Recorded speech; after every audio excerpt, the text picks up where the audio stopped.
Hey, what is up? We are live. We are with FK Coolers here. How you doing, FK? Good, good. How's it going today? Thanks for having me on. Going good. I had to look at something. I had my browser scroll down. I only seen half your face. I thought I messed something up. It was just on my end. So all good. Go starting off very strong. So what we're gonna do is like we're gonna talk for just a second, and then I'm gonna hit the intro, and then we're gonna actually have like a detailed get to know FK Coolers conversation, and then we're going to draft a team, probably two teams. But just a little insight into FK. Like he had a pretty successful year last year on the underdog daily streets. As you've seen on the thumbnail, if you've seen the thumbnail, he got first in a wildcat. He also got second in a wildcat for 8 and 5K, and then he got what it was 5K on the Christmas slate too. Yeah, it was like a hurry up or something. It wasn't the Wildcat, but I did get first in that one as well. Yeah, I mean, I seen the price. The price was 5K, right? Yeah, it was five. Yeah. Yeah. Yeah, so like that's awesome. Like I had a little success. I didn't have that much, but like that is something I want to talk about as soon as we're done. But that's a little bit into who FK Coolers is. He's also been doing this kind of stuff for a long time, Mhm. but we will get more into that right after the intro. Here we go. Hey, hey, we're grinding through the torment. High volume, no management. Taming souls in descent. Grinding drafts through the abyss, no rest in our veins. Feel striking like lightning, flooding endless pains from late season voids. He's dropping all the flames. Bestball, Degens unite, shattering the chains. Old school RP stacking fury, derailing trendy trains. Who is commanding the storm etched in our brains? Who? Hey, thunder in the names, claiming all the kills. Flames, names, games. Degen wrath of fuse, stone age torment remains. Bestball eternal, in remains infernal domain. Pterodactyl pigs screaming, Cayman chaos reigns. Fossil fury fuels the fire, drafting through the veins. All right. We're going to get to chat real quick. We got Peppertoni here. We got Scott. We have Lawsimo, Alex, Faded. We have Mike Rob, Bayou Bengal, Hartman, Steve O. Speak. How is everybody doing? Uh, but yeah, so the thing I was going to talk about, and my first question for you is going towards best ball, right? Like for me, coming into this season, there's a lot of things I believe I done wrong from last season. And play in we kind of discussed this in a chat, private chat. I believe that the best ball season is a lot more like a daily slate that people want to believe. Mhm. Like it is much different, but it is a lot more like that because it's all about combinations in the finals, right? Like you need to have the right combination in the finals. And the best way to get to the finals with a good combination is to have a little bit more of a diverse portfolio. And you and I, we both, when we were having success, we might have had a high exposure to one or two players and then built a strong portfolio around that. And that's something that I think, and that those were in the weekly games. And I get it. This is you're doing four slates here, right? Versus the one. But I think that those same principles kind of matter. Yeah, I think so too. I haven't done a comprehensive review of last year. I've started it.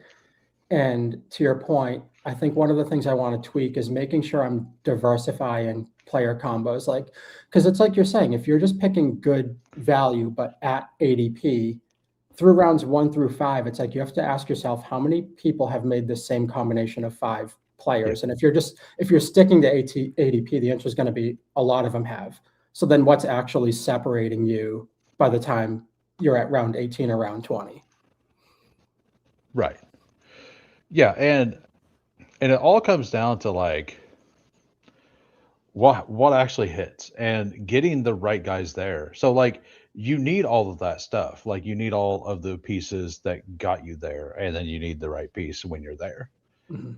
And like, but playing like doing the daily stuff, like making sure that you have some of the exposures covered is really really important. Yeah, it is. And I mean, I think we kind of seen that. Like, I know in best ball, you show up with one team, right? Like one or two teams, right? Mhm. Like to a big finals, something like that, right? Like you're not, unless you're drafting like a madman, like you're not going to get like 12 teams to the best ball mania finals, and Yeah. that would be the run of a lifetime, right? Uh, so that's just something I was kind of wondering about. And like, is there anything you want to tell people about, like anything about yourself, or you just want to get to I, drafted? I can do a super quick rundown. So my Yeah. real first name's Tom. You guys can call me Tom or Coolers. I'm used to all of it by now. Did kind of the traditional arc of getting to best ball where I was dabbling in online poker, then DFS. This will be my second full off season of Underdog, but I did start doing the weekly Wildcats in 2024, had a decent season, then, then last year and now this year. So if you have any questions, I'm happy to answer. I just figured I'd keep it brief for now. Yeah, no, it's all good, man. What? So I'm like a kid in a candy store with learning how to edit videos right now. Like I I feel like I'm doing a good job. I like them, but like I also made them. Uh, what do you think of the intro? I like everything you've done so far. Like, I forget if it was Saul or someone, but I didn't give feedback, but I might have had the same. But like, I think you did balance out the audio a bit better. And then I did watch the Trig one. Some of the jump cuts caught me a little by surprise, but like that's not a bad thing. It was like the lightning bolt graphic. I think startled me once because I Yeah. wasn't expecting it to be in there, but I thought you did a good job on that one. Okay. Yeah. I mean, I love Trig, and like, Yeah. don't get me wrong, it's a highlight video. Like, it's not all him running people over. Why Like, is Kuiper calling him a fullback? Like I only put it in your yeah, Discord as a joke, but I know. when I Googled it, that was the first result, and the second result was Reddit being like, "Why is Kuiper doing this?" Well, right. That like you said that, and I'm like, this dude is like Yeah, yeah. me. And I'm not saying he's gonna be this guy, but he looks and plays like Jermichael Finley. Mhm. Like that, and that's an upside comp, right? Like Jermichael Finley was awesome for like a year and a half. You know, like Yeah, yeah. I watched the highlight clip, and my first thought was, I'm not sure this kid's going to be doing any blocking in his NFL career, but he makes some pretty crazy one-handed catches and seems pretty athletic. right, and like the picture on the thumbnail Mhm. isn't even in the video.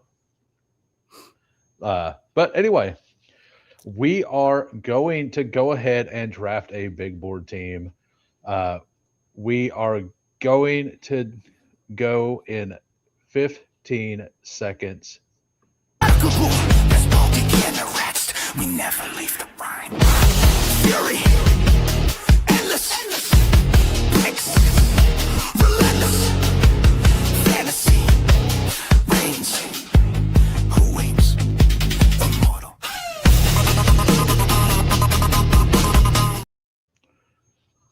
Yeah, I like that as well. So that was at 8 minutes 20 seconds. I think Jamie's done a pretty great job putting together Oh, songs for people. oh, he really has. I need to get a hold of Jamie outside of this. I was actually going to reach out to him. Like, I reached out to a buddy of mine. Did it not take my intro? Sorry, guys. It failed on my phone too. But we're in draft starting soon. The latest one I'm getting is when it tells me to go out of developer mode like every other time I try to draft. I think that's what it just done. I've never Yeah, seen that, yeah, and I just clicked it because I've never once had a problem on my phone. Mhm. So I'm sorry if we did not get anybody in here. We're good. We're good. We got Alex at the 112. We have Lawsimo at the 108. We have PP Punch or Peanut Punch at the 107. Bayou at the 105. Is that Jalapeno Jenkins? Welcome back. I thought that was him. I believe he got third in the poodle or something. So there we go. If you're in here and I didn't call you out, let me know. What's up? Welcome back, Anthony. Yeah. And what's up, Lutz and Chayato?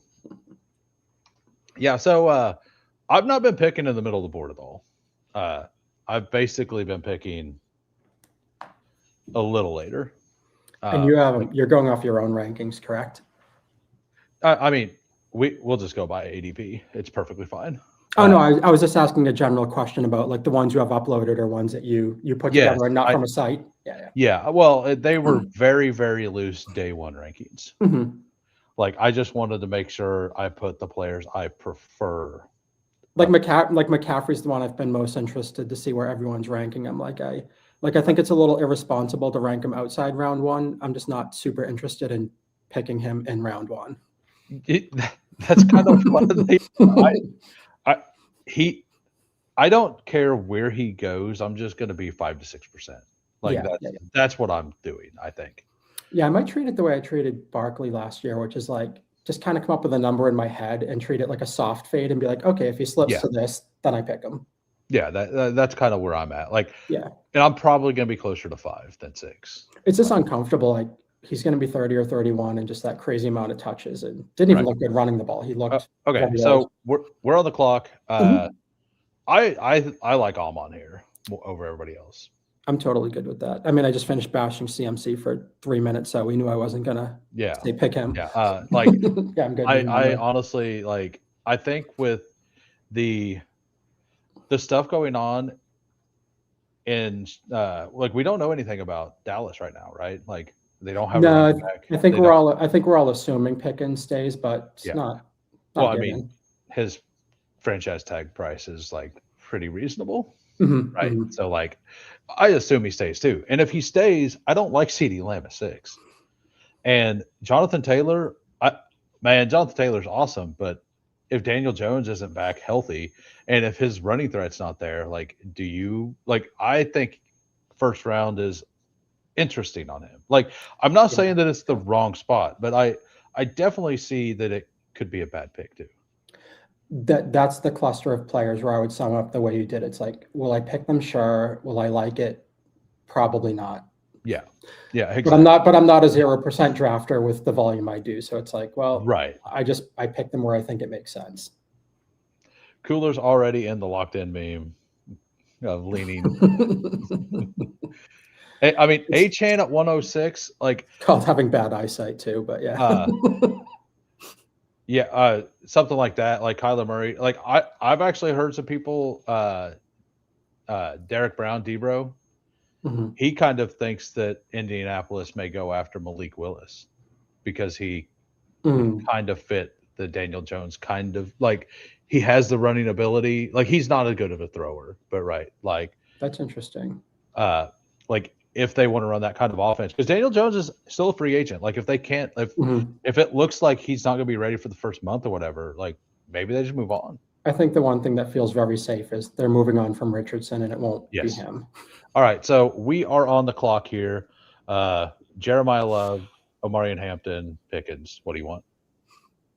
I think I'm cool with Hampton or Pickens. The Love ADP is not really grabbing me just yet. Not taking him yet. So, which one do you want? Hampton's good. I'm good with Hampton. Yeah, I am. This running back also dries up very fast. So if we, so there's that too. And I really think that I'm fully in on the Chargers offense next year. Have you gotten a chance to look at a lot of Love tape where you have an opinion on this ADP or not yet? I've looked at a decent, a reasonable amount, not as much as I really want to. Yeah. I still have him closer to Hampton than to Genty as a prospect. Okay. That's what I've read so far. I'm just not really a tape watcher to begin with, but that seems to be consensus. That he's not Genty level talent. I think people who want to and that's not a knock. To me, that's not a knock on Jeremiah Love, because for me, I also last year, I don't know if you remember, but I was saying that I think Hampton and Genty's gap is too big. Just because I think that Jeremiah Love is closer to Hampton doesn't mean I think he's miles away from Genty either. Yeah. I just think that the gap initially was too small. And now Hampton has hopefully a healthy offensive line next year.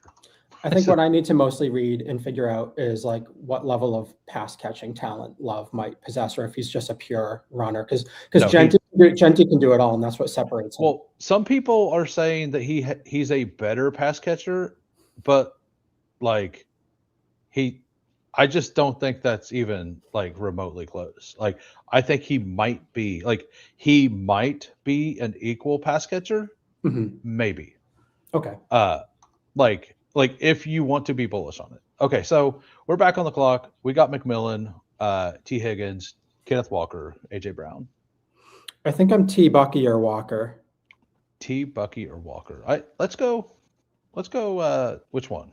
We'll go with the running back. I'm good with Walker. Let's go. Especially with the Charbonnet injury, and it seems kind of bleak for him with how late in the year he got hurt. Yeah, I agree. So yeah, but the Jeremiah Love stuff, like I'm not against him. The other thing is with him is he's averaged 6.9 yards per carry the last 2 years. But Katron Allen also averaged over 6 yards a carry. So yeah, that's not it could just be that offensive line is elite. Like doing some of that, right? Not all of that, right? But some of that. That's the thing. Yeah, I think pure production in college, you have to be careful not to weight it too heavily because there can be very different reasons that the player got that production. And with the receiving stuff, like Jeremiah Love got all the receiving. I think the other guy, Katron Allen, I think he had 7 and 4 receptions over the last 2 years or something. And Jeremiah Love still didn't top like Genty's junior year in receptions either year. Like not even close. Like, and if you combined them, I think it was like reasonably close. But I mean, Genty was the only running back there, so I don't know if that's a fair comparison or not. Either. What do you think of the Jameson Williams price? A little steep, but there's going to be times where maybe I do it on purpose to get a double stack or something. But like as a solo play, unstacked, not a fan. Yeah. All right. So we have 2 running backs. We can get Loveland here. We could pull. I think we can do your boy Loveland, and if we don't, we want a wide receiver. I don't think we want a third back. Okay. Yeah. If you're cool with him, we'll go. Yeah, with him. I'm good. Yeah, good with that for sure. This sets us up into 4 good offenses too, right? Like we're in 4 really good offenses. I initially had sticker shock of the Justin Herbert price, but the more I think about it, I think I just like it. Like I think I'm fine with it. The more, like everything that I've thought was going to happen has been happening. The quarterbacks are just a log. Like I thought the log jam would be at 8-9. It kind of looks like it may be in round 7-8 now. And honestly, with all of the ADBs being pushed up across the board, at least for me, what I started doing is being like, what number QB is he coming off the board? What number RB? So instead of looking at scout about ADP 46 and trying to measure it against 114 last year, it's like, well, he's the 23rd running back coming across the board. And that's what ADP 46 actually means this year. So like I'm trying to reframe it to ask myself if I agree with the pricing based on that. All right. So we're going to get to chat real quick. Chado says, I think every time I'm in a draft, I see coolers. Lutz would agree. Dirty here. The Chargers run good on health. Like they haven't forever. I mean, it and May over Lamar is bad, says Peppertoni. I kind of agree with that. I think that they could be like, I think Lamar should be first. I do think that they could be close. I like May, but man, this price feels like it's setting people up to be let down. Like the steam is very real on Drake May. Oh yeah, it is. I mean, he was fantasy quarterback 2 in points per game last year.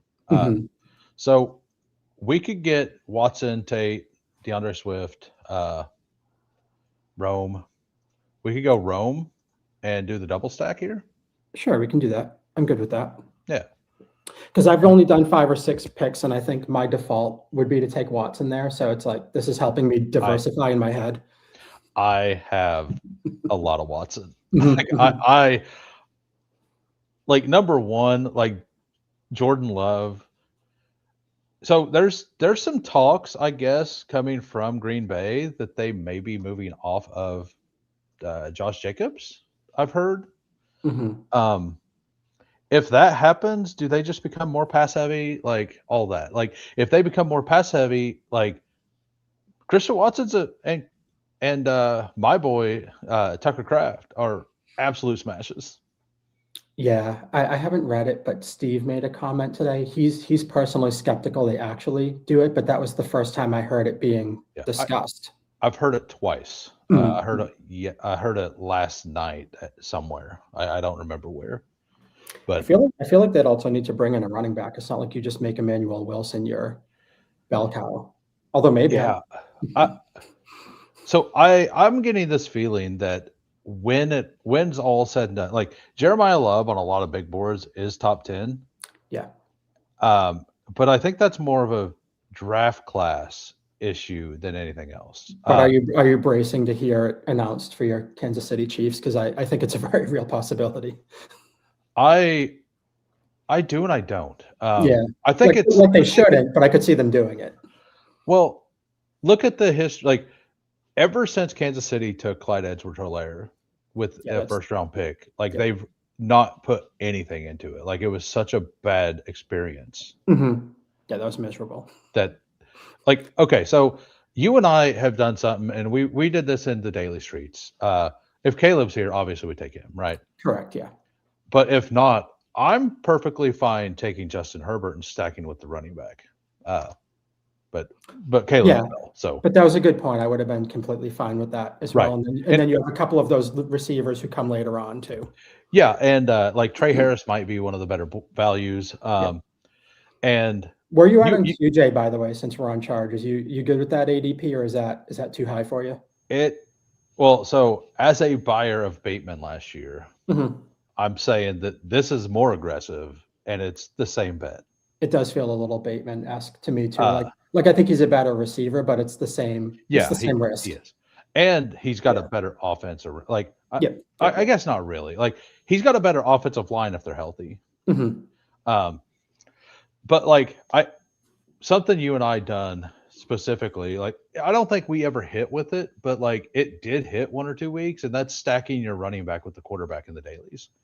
Yeah, yeah. Like you and I were both like, I think this is underdone. Like Mhm. everyone specifically avoided taking Josh Allen and James Cook together, and They like some of did, the other people. and Purdy CMC was another one to shot take, and people just weren't doing it, but Yes, it's like this guy's catching, like, 8 balls a week, and no one wants to put the quarterback with him. right. And like, Unfortunately, it didn't work, but yeah, you're right. I mean, there was a week that it worked, but it was Kyron and Matt Stafford. Yeah, there was one of them that shouldn't have, and it's like, well, Yeah, okay, right. we Yeah, were like directionally accurate.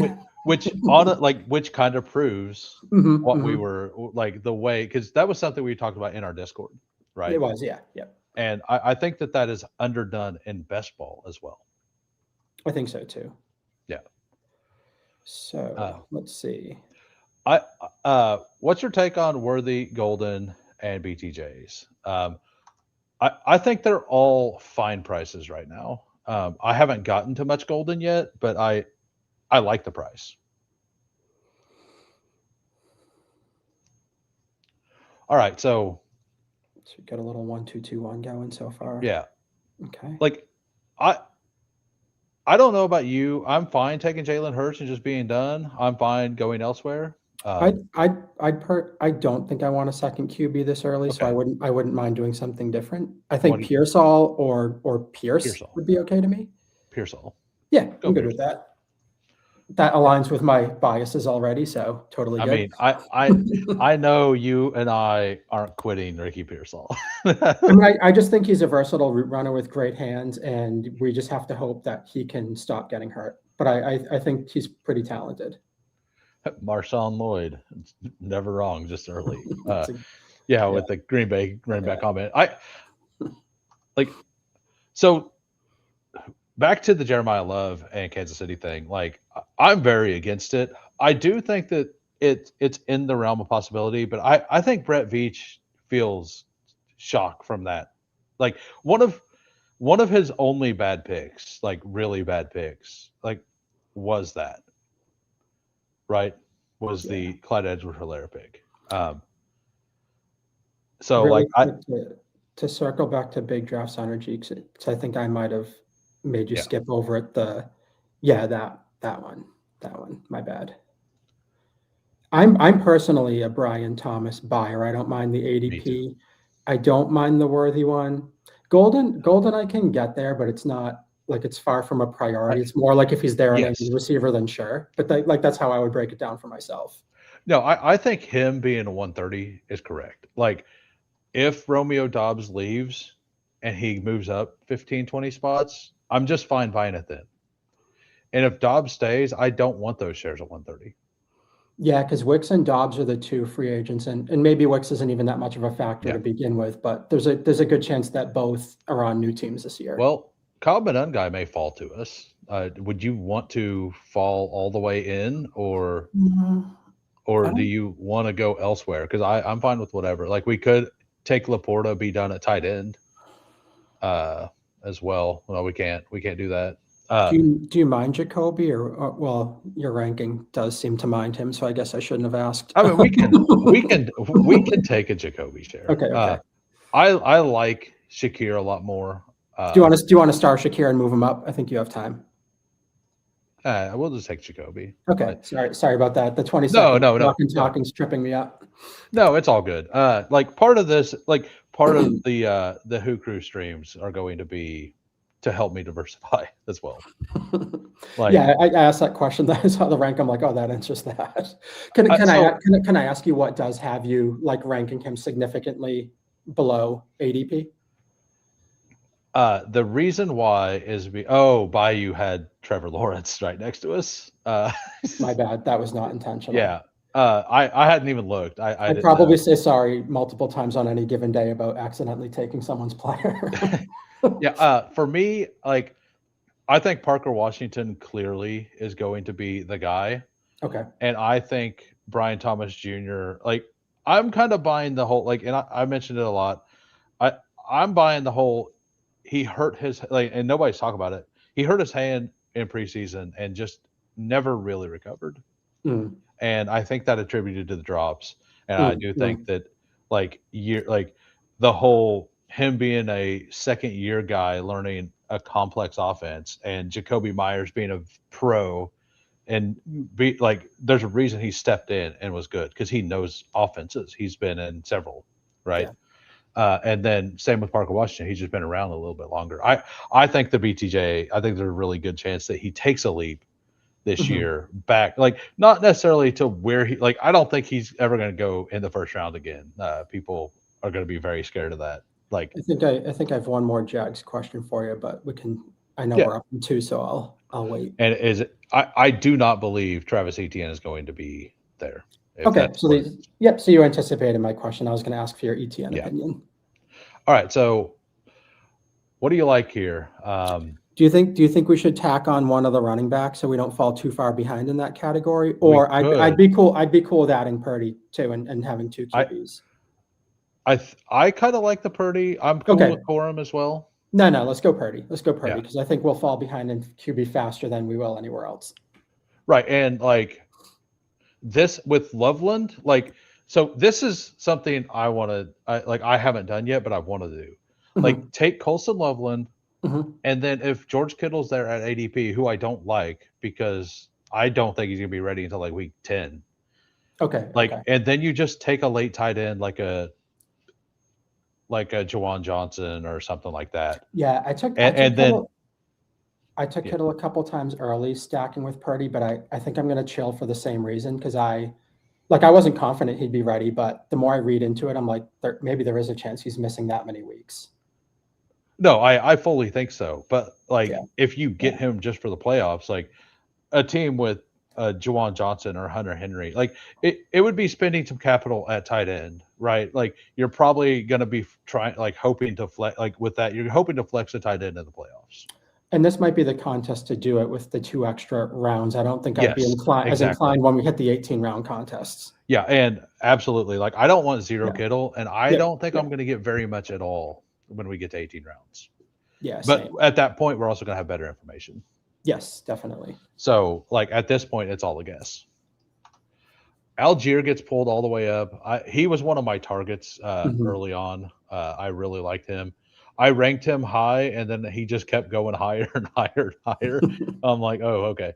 Uh, I love Britton Strange, but I have 40% right now, so I would personally like to not do that. Um, like, where are you at on these running backs that are left? Oh, Uh, geez, that is not pretty. like, could do that. We could just take another. Like, we could take Jawan Jennings. Yeah, I'm good with that. I'm good with Yeah, that. I I figured. know I'm normally not pushing the running back this much, but I think where we have Hampton and Walker, it's not a bad construction to be doing it. Yeah, well, I think that coming back, I actually think there is a value pocket of running backs Mhm. in like these next rounds. Yeah, is it like the? Well, I guess we can Well, talk about this. I think that Is it like that Braylon Allen pocket, like that range where he's going? I think there's like three guys who are pretty solid values in the next round, and then I think you skip a couple rounds, and I think that like the Braylon Allen, I think like the Braylon Allens, Najee, stuff like that, Yeah. and then you can mix in a rookie or two. My next hype video that comes out is going to be actually I've got it done. I just got to figure out the music. It's Mike Washington. Oh, nice. Yeah, I Like started it's a seeing good time people to pick him. Yeah. it's a good time to do it because he's getting a lot of Senior Bowl buzz. Mhm. Apparently, he's like absolutely killing everybody at the Senior Bowl. Uh, the dude is fast. Like his first step is insane. Like like which is weird because his first step is insane, but he like never breaks it for the touchdown. Like he gets somebody always has an angle on him, always. But it's one of those like you could see that he just has the home run hitting potential. Mm. Mike Rob says always maximize your opportunity for Strange when you can. Never know when a cold streak happens. I thought Lawrence was your pick. Got it. All right, so I mean, Emmett Johnson here would be fantastic. I know you said you've got too much. He's a player that I don't have enough of right now. Bayou's a big Emmett Johnson fan. Oh, he Yeah. takes Kittle. Yeah, we can for sure pick him. I haven't even done that many drafts yet. I was just saying, like, these are the type of players where I don't want to reach the end of the contest and have too much exposure because, Yes. like I like how he profiles, but like he really could just be like a round 3 or round 4 pick when the draft rolls around, and then you're sitting there, I and it's like Bashal 2 and 2.0, just in terms of like you need something to happen or else he's not going to see the field much. Like that's always my worry with these guys. I where did Booty go? Pepper Tony saying Booty too low. Is he behind in the stream or something? I wonder if he's just making the comment because he hasn't come off the board yet. That could be why, and he's just making a comment like someone should have picked him by now. Oh yeah. Yeah. Yeah, absolutely. But yeah, like Emmett, I really like Emmett Johnson. I've done 15 total drafts between this and the little board, and I have one share, and I like him a lot. So Yeah. and I know you were I think Bayou in chat just summed it up. It's like, I think when it comes to running backs, if they're not being picked in rounds 1 and 2, I do want to proceed with caution. yeah. Wide receivers, it's like, or maybe a little more flexibility with running back, but wide receivers, it's like if they're being picked in rounds 3 and 4, it's like they might just never see the field. Yeah. Like I don't want to fall into another Kyle Williams type of trap this offseason where I talk myself into it, and then it's like, well, in hindsight, maybe it was obvious. Right. By the way, if you're in here, we have 30 watts. We have 18 likes. Go ahead and smash that like button for us. We're definitely doing a second draft, but if we do a third draft, it'll be at 35 likes, and that'll be me solo. Coolers will be taken off after the second one. We've already committed to doing 2 together. I don't know what I think I'm gonna do a little board with the second one. Nice. I just haven't done many little board. I still have only done 2. I did like 6 early before I saw that it was a 20 max, and then I was like, whoops, I guess I'll stop for a while. Right. I thought it was a 50, and my plan was going to be to do 10 of them and stop. All right. So do you want to jump down and take one of these running backs, or do you want to take another wide receiver here? I think we go running back. Okay. Tracy Spears. How about Tracy? How about Tracy? I'm good with Tracy. Like I'm going to have my bag of Scatterboo. Mhm. Like I know that the medical stuff, like everybody's super scared. Like tell me the Scatterboo isn't the guy that's going to play through anything. I Like agree with that, and it's not like he was a burner to begin with. It's more like he was just wearing people down in the second half of games. So yeah, it's not like CJ 2K, and it's like, well, his speed is gone. It's like he right. didn't have a lot of speed to begin with. But like there's still like but he's also the kind of guy that he's going to do that Mhm. and then get rehurt. Right? Probably. Probably. That's also more likely, you know. But I do think that this Giants offense is going to take a little bit of a leap. I think he and Dart can be very bad influences on each other, but for as long as they're on the field together, they can also be super fun. But it's like, did anyone think when you drafted both of them that these two idiots are just going to encourage each other to put their head right into a brick wall? Yeah, it's just like frat boys, Exactly. like just sitting there, like getting ready to, like while they're drinking, you know. But yeah, like I don't think too much Scatterboo was the wrong move last year. I think we got unlucky.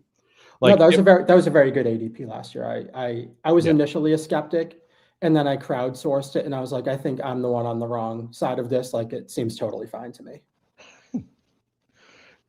yeah, but like Tyrone Tracy was also a fine ADP last year, right? I Because it agree. I wasn't. agree with that. I agree with that Um, too. I mean, I'm not a Elijah Surratt guy. I need to move him down in my ranks, but this is a lot. Yeah, I'm good Do with you that. want to do that? Do you want to just take Darnold and pair up with Kenneth Walker as a third quarterback? Mm, we can do Surratt, I think, Okay. and just take because I don't know enough about him. The So, opinions I read are very polarizing, but for now, I just look at it like I well, don't think his ADP is going to fall to this. So like, let's take the value. yeah, so everybody says he's a really good contested catch guy. The PFF numbers I have doesn't necessarily say that, but like Mhm. the Pro Football Focus stuff or the not the Pro Fo- Fantasy Pros stuff that I think Mhm. PPR Tyler uses says that. So like for me, here's my rookie sheet and the wide receiver stuff on PFF for the contested catches for Surratt. They had him at 16 and 10 contested catches for 60% and 43%. So that comes out to being like what 55% or something. Like we could figure it up, right? It's not that hard to figure up, but like it's not over 60%. And if he's considered a good contested catch guy, and that's part of his best part of his game, and it's not over 60%, I do worry a little bit. Mhm. Um, like I think like on film he looks like on highlights he looks like a good contested catch guy. I've not watched film yet, right? And I don't have like I've not even been able to find game footage of any player yet. So that usually comes out in like a month. So I won't have a Exactly. way Yeah. to really know on that. So I do. It's not that I don't like him. I worry about that. And with the 26 contested catches over 2 years, does he have separation problems? Like that's 26 contested catches at like 58. Like let's say it's 58%. Mhm. Like that means he had like 40 of them attempted. Which is that a separation issue or not? Like it could be. Like I think there are more. I think there's some questions. Is all. All right. So Mm. uh That was going to be my suggestion. Okay. yeah. Let's see. I'm all out on Charbonnet, so he's Me a too. no for me. So we I still think only have. Vidal or Millen. You Uh, say McMillan? yeah, Uh, McMillan or Vidal. I think we can wait a I little bit longer on tight end just because Loveland was the yeah. first one we took. I love Vidal. I think he's my number 2 exposure right now. No, Uh, we did handcuff our own running back, which I was aware of, but I think that's actually okay when the ADP gap is this large. well, the ADP gap is large, and like Vidal, I think Vidal's still going to have like I think he's going to have a solid role, Mhm. and the one thing about handcuffing your running back, like it's not. It this is something I thought of wrong in previous years. Like if Hampton misses 4 weeks, Yep. like he's going to be so much less owned, but he could be the guy you want in the playoffs, and this gives you into that offense like the whole time, right? So, or if Hampton gets you there, and now Vidal's what you need, Mhm. like I think that I don't. It's not something I want the biggest part of my portfolio to be, but I definitely want Yeah. some of it to be this now. Yeah, agreed. Me too. I think I will be a little price sensitive. Like I might not want to do it with Henderson and Ramondre, where you have to pay like ADPs 45 and 70 to do it. So for me, I'll have to consider that part, but I think I'm going to be a little price sensitive with which offenses I'm choosing to do it with. Yeah, and Steve says it's not just a contested catch for Surratt. I think he's technically sound receiver. Yeah, no, he is a technically sound receiver. But like my point with the contested catch stuff is, it to me it brings up separation possibility issues. Like I think he's got a really good like first step and stuff, and I could see him doing like there was this route that reminded me of like it was a end zone route and it looked exactly like the stuff Devontae Adams been doing all year. Like it absolutely can work. Mhm. But I'm wondering, like after like 2 steps downfield, like is it going to become a problem or not? Is Mhm. all. All right, so we got this is what we got. Do we want to take?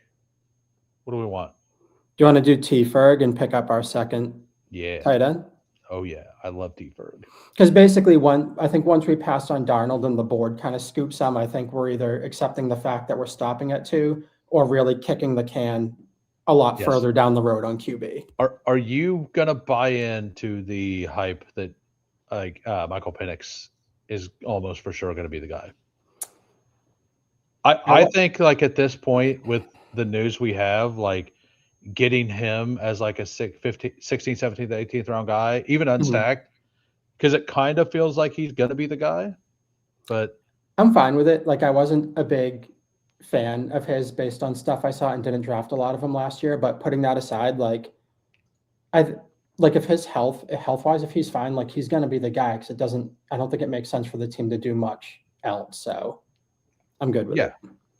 Yeah, and like I definitely I think Kirk Cousins starts next year, but I also don't want to make a big bag of it because, and I hope he just goes back to Minnesota and we get all the JJ goodness again. Are you projecting Pitts to get franchised or stay, or do you think it's more likely he's on a different team this year? I think he goes to a different team and Njoku goes. Okay. That's what I think. Like, Okay. and I think that I could see them sending Pitt somewhere else, bringing in Njoku, and then drafting like a Michael Trigg for Njoku to train. Something like that. All right, so are you a no on JJ?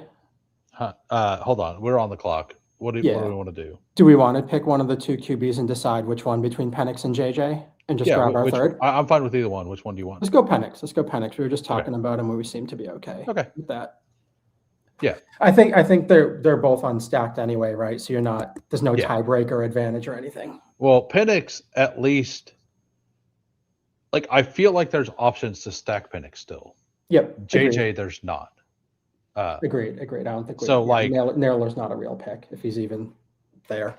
I think he might be a free agent or something. Yeah. But I agree with you. There's Atlanta options. Oh yeah, Stefanski does have a Cousins connection too, but I forget what that is. I do remember seeing it.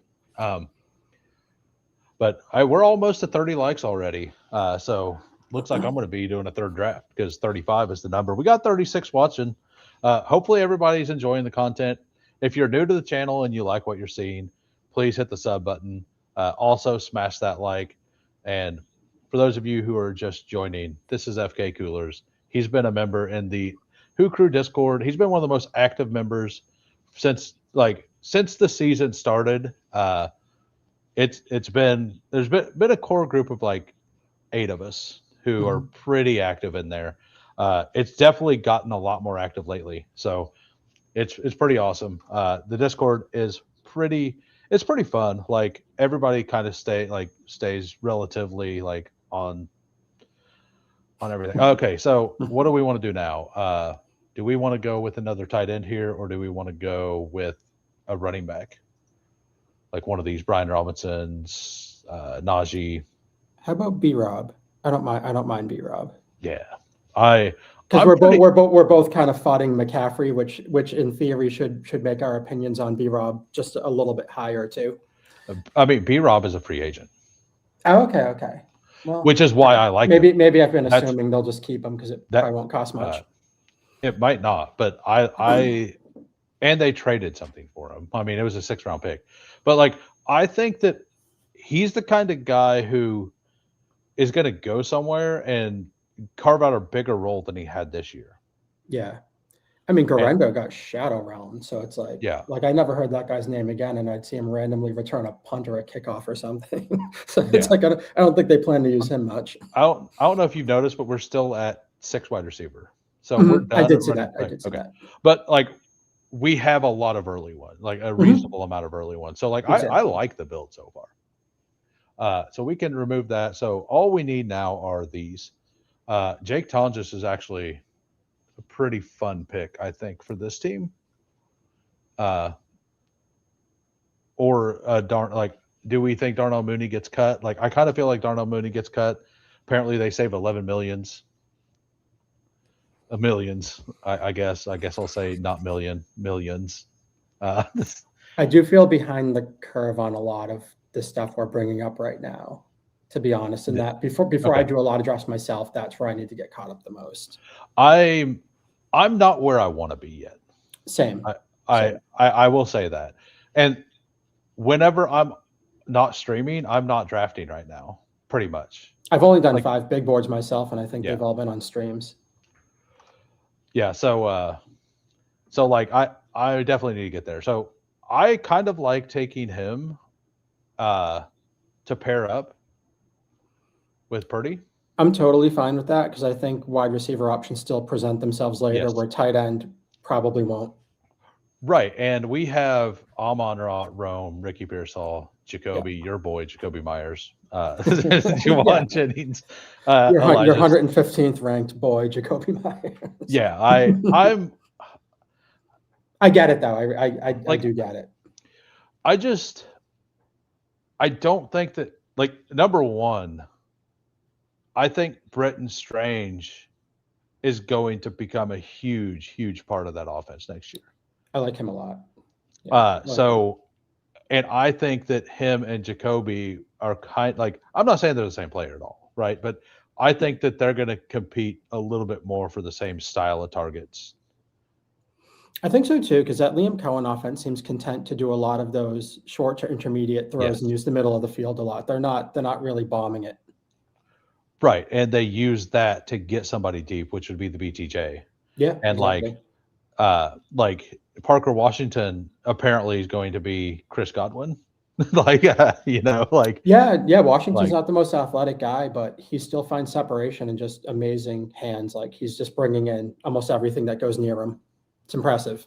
Yeah, and Jordan James is a guy I haven't got to yet, but I do need, I want 4% of him. And that's one reason why I think he's okay, is because B-Rob is a free agent. What's up, PPR Tyler? How we doing? Check out the intro video I made. Let me know what you think. PPR Tyler makes really good videos. He does.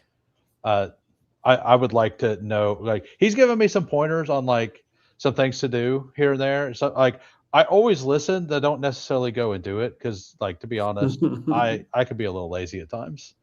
Now, question for you is, when it gets to us, do you want to take the chance that our guy's not going to get cut and just stack him up, or do you want to do something else? I think it's perfectly fine to do that. We don't need the Mooney, right? Agreed, and it's not like I feel so strongly about anyone else on your screen right now where I'm like, oh, that's the guy. Maybe Cooper Jr. is a fun choice, but it's like, let's hope Mooney stays, and then we have a stack piece. And I already have 46% Ryan Flournoy. Okay. I am very, very in that Ryan Flournoy is the best pick, like one of the single best picks on the board. I don't mind him. I just don't think he's going to be a riser unless we hear that Pickens is like Well, going someplace else. Like I kind of think he's just going to be there for you in rounds 19 and 20, like whenever you feel like picking him. I agree, but there is a chance that they franchise Pickens and some teams like, all right, here's a first and a third, That's or a true. first. Yeah, yeah. Well, I think it's a Yep. first and a first. Like some team may just be like, hey, we can't sign anybody. So like, here you And go. I'm- Here's some picks. And I'm someone who stacks and even overstacks a little bit. So like Flournoy's a guy I'll have paired with Dak like quite a lot, regardless. Yeah. What's up? But yeah, What's our friend in the 11 hole up to over here? doing some stuff, man. Just building a nice little blue wall. I just noticed that. I'm like, that's a lot of freaking blue over there. I mean, I've done 4 tight end in 18 rounds. Like I'm not recommending it, but I've definitely done it. And like I didn't hate those teams. Like a 5 tight end in 20 rounds, like is that much different?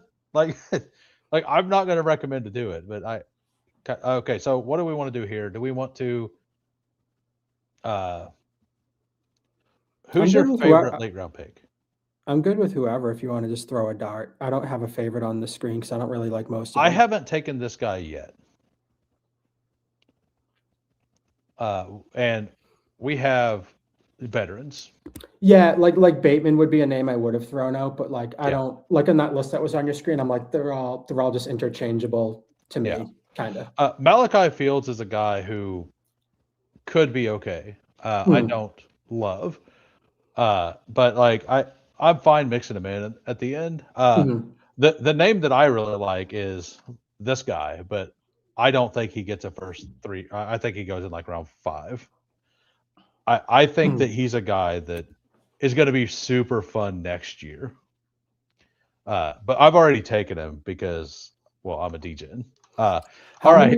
How many total underdog drafts have you done, including this one now? Do you know? This is 16. Okay. Yeah. So you got a decent amount. Yeah, I've done like 3 off of stream. I've done all of those in the first day. Okay. I've done one drafters off stream, and that's all I've done. I've done the 1 drafters on stream, 1 drafters off stream. Do you think are you gonna do a slow drip method? We're just gonna do a couple streams a day and get to your 150 that way? I don't know how I'm going to do it exactly. Yeah. I just know that I don't feel like the players that I like, I have a bag of right now. The players I think that might move up, and I kind of want to just wait for information at this point. Yeah. And agreed. I want to get deeper into the rookies before I really get to like 50 drafts. Yeah. So like I'm basically just doing it for this. But let's go over the team we made. We'll give your see how you think it turned out. But it's a 3-6-8-3 classic. Caleb Williams, Brock Purdy, Michael Penix. Running backs, Hampton and Vidal, Kenneth Walker, Emmett Johnson, Tyrone Tracy, and Brian Robinson. Wide receivers, Amon-Ra, Rome stacked up, double stacked with Colson Loveland, by the way. Ricky Pearsall and Jawan Jennings, double stacked. Jacoby Myers, Elijah Surratt, Darnell Mooney, possibly stacked, and Malachi Fields. Loveland, Terrence Ferguson, and the triple stack there in San Francisco, assuming George Kittle is gone and hurt. I like this team a lot. I do too. We probably need a little bit of luck with our running back room, but yeah. I feel like I'm going to say that a lot this offseason. And I'm like questioning if picking 3 early is playing a little bit too scared, and you're just kind of supposed to embrace this level of risk. Yeah, I think you just want to mix.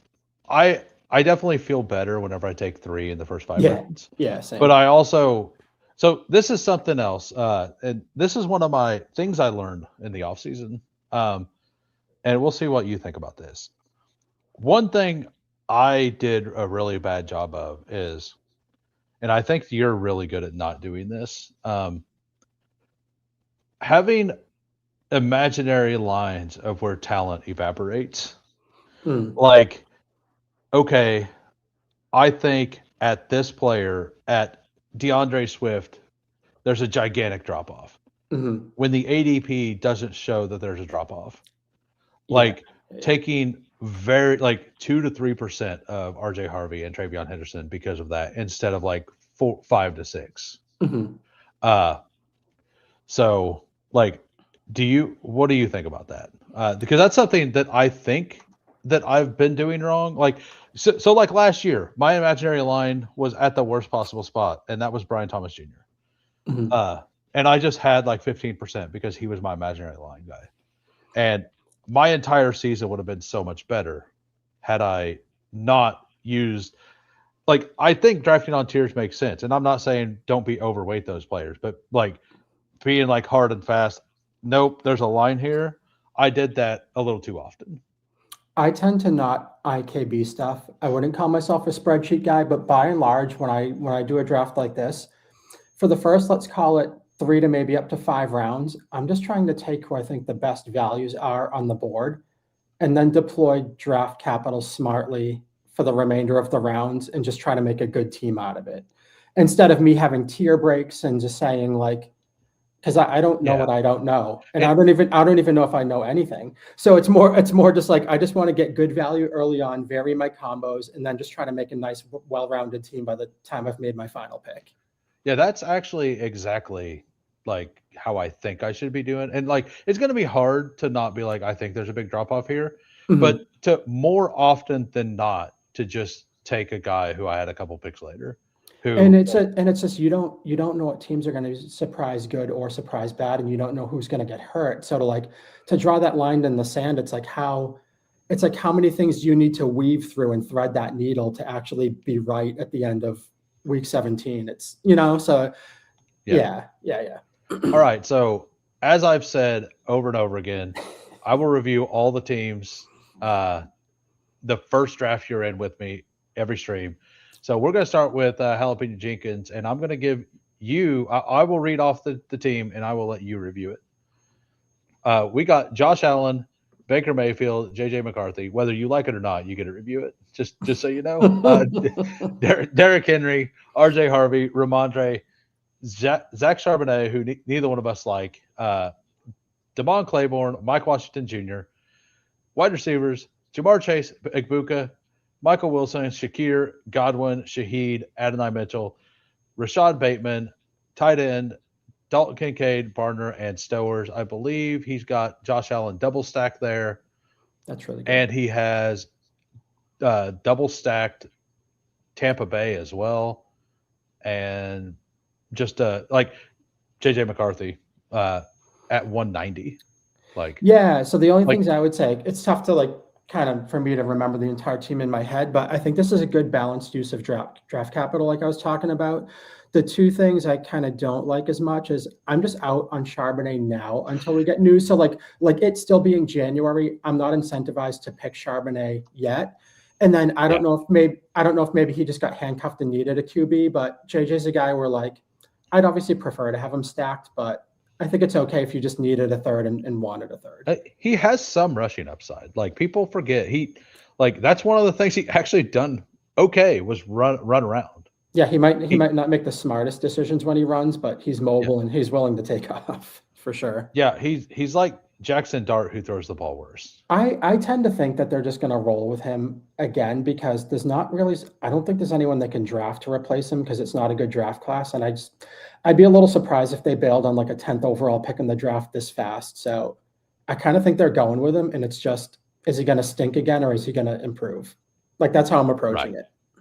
Yeah, I think that's fine. I haven't taken him yet, but Yeah. I've also not. But that's a good JJ. team. I'll be think biased. it's a good team as well. I'll be biased because I am favoring balancing your draft capital and not going heavy RB, heavy wide receiver. So just to my eyes, I'm like regardless of individual players, like that's kind of what I want my rooms to look like on a team. All right, so I'll go through Bayou Bengal, and you can give your opinion as well. Yep. We got a 2-6-9-3, Trevor Lawrence, Dak Prescott, Josh Jacobs, Cam Skataboo, Chuba Hubbard, he's been falling a little. I think I kind of like him now that he's fallen a little. Jordan Mason, Joe Mixon, Najee Harris. You aren't scared of injuries. Like you got Scadaboo. I was gonna say You got aside Najee. from Jacobs, the running back room's gonna need probably a little bit of luck and for things to break certain ways. You got 6 good legs between these 6 players. We got maybe a certain number of good eyes too. Who's even counting anymore? Yeah, and only 11 good eyes. JSN, George Pickens, Terry McLaurin, Parker Washington, Jaden Higgins, Tank Dell, Isaac Tesla, Keon Coleman, Mac Hollins. So he has Trevor Lawrence double stacked, right? That's good. I thought he had him double stacked.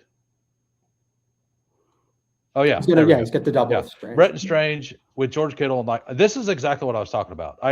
All of my Kittle teams are going to look like this: a decent draft capital guy, then George Kittle, and then like my next one a little earlier than like you normally want if you have and like with Loveland it's a little harder because like you're drafting him as an elite, right? So like if you take Juwan on this as well, like. But like 125 for George Kittle is pretty awesome. This is a very, very well balanced team. It is. Yeah. Like I like this team quite a bit. Although I'm going to continue to make fun of your running backs. Yeah, I think the running back room is a little bit of luck, but I'm not opposed at stopping at 2 QBs with how pushed up they are. I know you're playing that game of try to avoid a 0 if they get the same bye week when the schedule drops, but like it's a long season and you might only be sacrificing 20 points even if you take a 0 1 week. It's not the worst thing ever.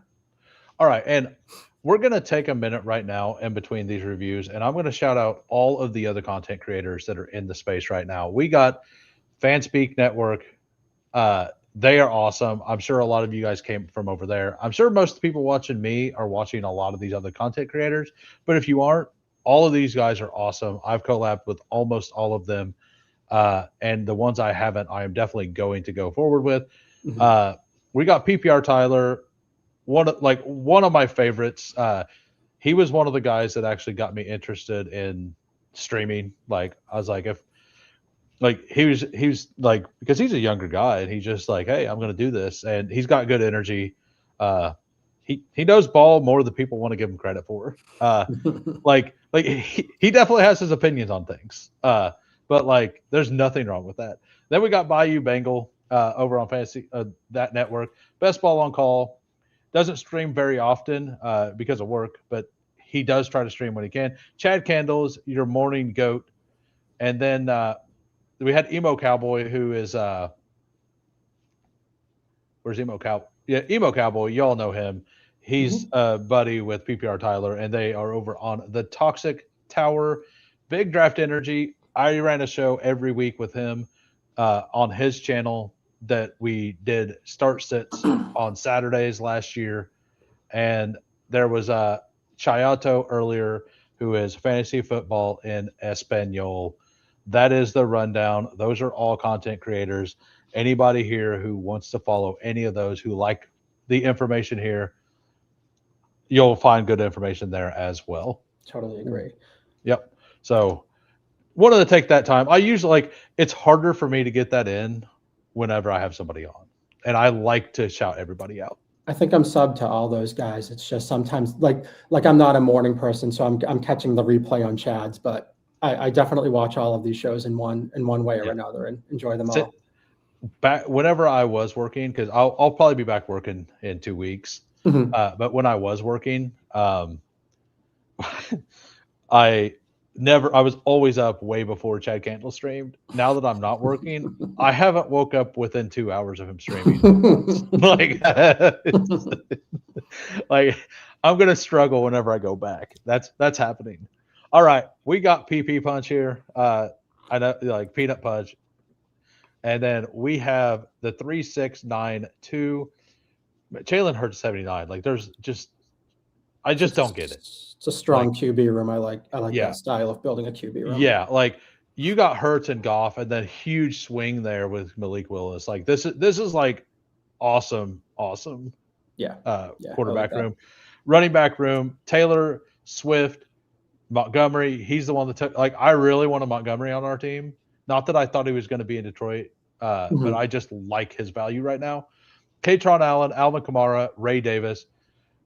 Wide receivers, Malik Neighbors, T. Higgins, Jameson Williams, Brian Thomas, Trey Tucker, Jeremy Bernard, Torrey Horton, Kyle Williams, Darius Slayton, and then tight ends, Laporta and Ferg. So you got the double stack here with Detroit, just a naked Jalen Hurts, which is perfectly fine. Yeah. And then Malik Willis, where do you think he's going? Or is I think presumably unstacked based on the possible landing spots. You know, I mean, maybe he built for a certain thing, but just looking at the team names of the players he picked, I don't think Malik could really land on anyone. And like Malik runs. So like Yeah. you have Totally one really good stack, and then you have two rushing quarterbacks. Like I think this team is very well built. One thing I'm doing with Malik personally, just to throw it out there to get your thoughts, I'm going to try to map out the most likely landing spots and like maybe like try to hit at least one double stack on every team, whether it's like Jets or Miami. I'm sure there's more teams, but I'm doing that.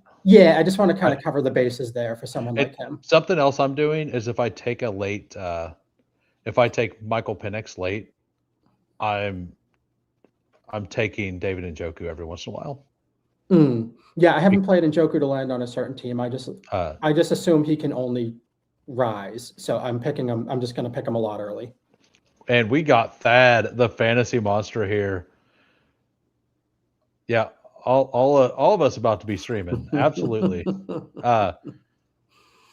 Oh yeah, says Al Boogie. All right, now Lawsimo, I'll let you review this one. I'll read them off. Sure. Kyler Murray, you waited on quarterback. We'll see how it turned out. I'm sure it looks stronger than that. Yeah. Kyler, Stroud, Daniel Jones, all should probably start next year, so not bad. Who knows when Daniel Jones starts? CMC, Barkley, Bucky, Jalen Warren, James Conner, wide receivers, and this is a 3-5-9-3. Zay Flowers, Carnell Tate, Michael Pittman, DJ Moore, Wando Robinson, Concepcion, Chris Bell, Brazil, Cooper Kupp, and Tyler Warren, Njoku, and Evan Ingram. So one thing I'll say about this team really quick is I like it on the sole fact that I don't really see anyone in pods making teams that look like this.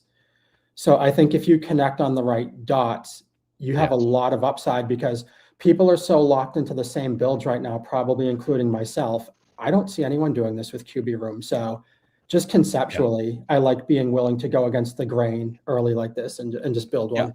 And you went 3 running backs to start. He took the fourth one reasonably early. So he stopped at 5 because we're 20 rounds. Yeah. Like, so the structure is awesome. I agree. When you're going to go early like that, I think this is how you want to do it. You don't want to also be taking early QBs. You just say, yes, I'm just going to try to kill the room at running back and wide receiver and hope my QBs work. Right. And like, I think that, you kind of have to pick a position to punt every time. And like, you do, like you're saying, very few people are picking quarterback. Yeah. Like, and if they are, it's like, I'm taking Lamar and one guy. It's the zero QB strategy. It's like, let's just stack up running back and wide receiver and we'll go light on QB and tight end and try to beat everyone. Like, well, he has Warren, so not super light at tight end. But. Like, I love the way the team worked out. It's good. To be honest, like, the only thing and I'm not even saying that I think this would be better, but like, if you wanted to remove James Conner and just add a 4th quarterback, this is a random team. I think a 4th quarterback could actually make sense. Like, and I'm not saying James Conner is the right one to move off of, but like, I think the Cooper Kupp edition was perfect because of all the rookies he has. Yeah, agreed. So like, I think the entire thing had thought in it. And I like Lawsimo, we all know him. He always drafts very solid. Now, that doesn't mean he doesn't get sniped and build bad teams every once in a while. Yeah, I agree with the guys' comments in chat recently. I think everyone's going to take 3. My point was just I don't see anyone waiting and taking all 3 near the end, which is, and like Peanut Punch said, it's bold. Sometimes you go to do it and you're like, well, I guess my 3rd is Mariota or something like that because you got sniped. Oh yeah, and like sometimes you're just, and sometimes you just keep pushing and doesn't ever look like it's going to work out, and then you just got to do some things. But I can tell you, I don't think the 3 QB thing's going to change at all when we hit 18 rounders. So like, I think I'm going to be doing 2 QBs a lot this year. But Well, we got a while to talk through that one. I've been predicting that for months, right? Yeah. I mean, I've been like, I'm just going to take 2 earlier quarterbacks than usual, and then be done. Like, I mean, for me, I honestly thought we hit the tipping point last year. I think like 65% of my builds were 2 QB, and I think it's just going to be even more extreme this year. Yeah, I do want, like, I think it might even out a little bit more when we get landing spots, though. Like, I think that right now quarterback is probably as high as it's going to go. Like, Exactly. like with it between now and free agency, and as soon as free agency hits, like, you're gonna see those other guys, like the new guys, like if Kirk Cousins gets a job and we know Penix is there, right, and Kyler gets moved and Jacoby's now the guy, and like Tua has been, like, they don't do anything for Tua, like, Agreed. Like, all of those guys are going to move up, and everybody's going to feel better about getting a third quarterback late. It might not be somebody they like, but everyone's going to feel better about that. And I think that the middle guys are going to move down a little bit at that point. I agree with that too. A lot of the squeeze is people just want that certainty. They don't. Yes. Yeah. So that's why right now I'm pretty comfortable going with 2 at the current moment. I'm not saying it feels great, but I do think that, like, cost sensitive, it makes sense to me. All right. So in the last review, we have Alex from the 12 hole. He's got a 3.683. Patrick Mahomes, Bryce Young, and Jacoby Brissett. Running backs: Ashton Genty, Kyron Williams, Jonah Coleman, Braylon Allen, Rashad White, Jonathan Brooks. I actually like that. This is the kind of room I do like to bring in Brooks onto. Like, you got 2 studs, you got a early guy who has potential, and then Rashad White, he's gonna go somewhere and have a role. If you had to handicap the odds, what do you think the odds that Brees goes somewhere besides the Jets and Braylon just gets the starting running back role? So I watched the free agent video that Underdog put out the other day. Did you watch that yet? No, not yet. I'm pretty far behind. Josh Norris, like, I love Josh Norris, right? And Hayden, but like, he pointed out that, like, they can use the elusive transition tag, and like, the transition tag pretty much just makes it to where if the player gets to go to whatever team they want, create a contract, and then the Jets just get to decide if they want to match the contract. Yep. So I think that is reasonably likely, and I think that Brees will get enough money that the Jets are like, no. I don't think they're going to spend on him if that's the choice that they're faced with. If he gets like $15 million a year for like if he gets like a 4-year, $62 million contract or something, which I don't know if he would, or even if he gets a 4-year, like, $50 million contract, I don't know if the Jets want to do that. Yeah. I don't, they shouldn't, but who knows? Right. So like, I'm very in on Braylon Allen. I am too, for that reason, and I don't know if I'm being too aggressive about it. Again, I haven't drafted much, but I'm attacking it from that angle. Yeah, I mean, I told you I had 46% Flournoy. I think I had 26% Braylon Allen.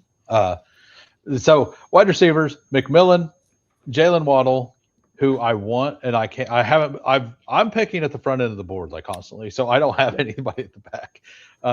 Jalen Waddle, Cortland Sutton, Denzel Boston, Xavier Worthy, Tyreek Hill, Ryan Flournoy, my man, Tez Johnson, Brock Bowers, Schultz, and Kelsey.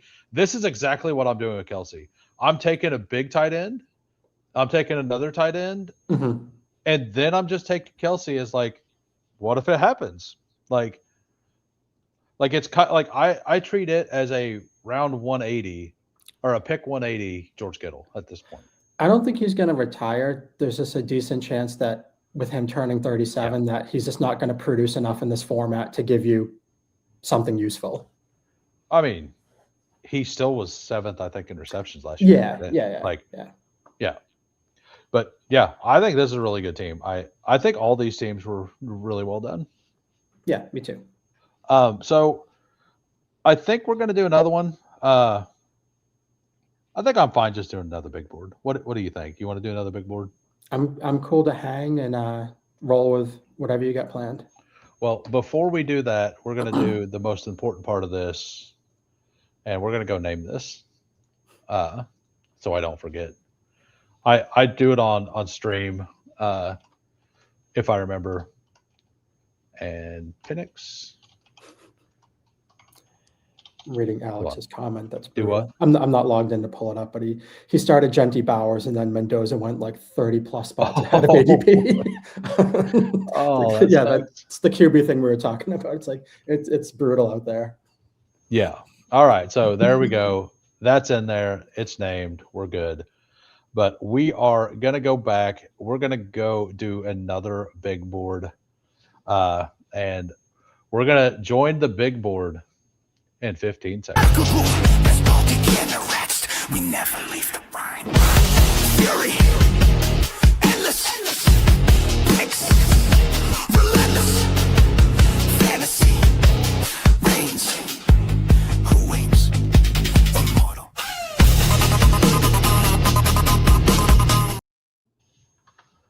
All right. So gotta put that in the timestamp real quick. It's a professional setup. You even have the booze queued up for when you get the underdog error every draft. Yeah, I'm not going to be able to do that now that I'm doing the clip. I don't think, because especially with the guests, because I'll be like I'm putting in the another reason I wanted that clip. And by the way, we're waiting on 7 apparently, unless my phone locked up. Oh yeah, my phone locked up, so we're waiting on 2. My phone's been weird on it. But yeah, one reason I wanted the clip is so I could look at the timestamp to put in. Nice. And like kind of do that while it's going on. So, all right. So we are in.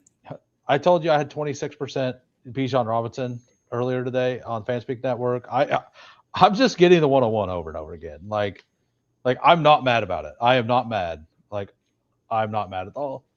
But we got the 101. We got Lutz at the 102. We have Thad at the 104.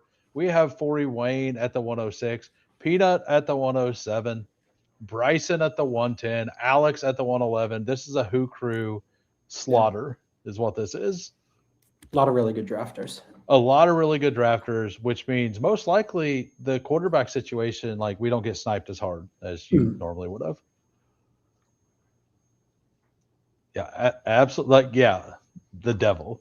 And by the way, for those of you who don't know, this man right here, he will be our guest next week.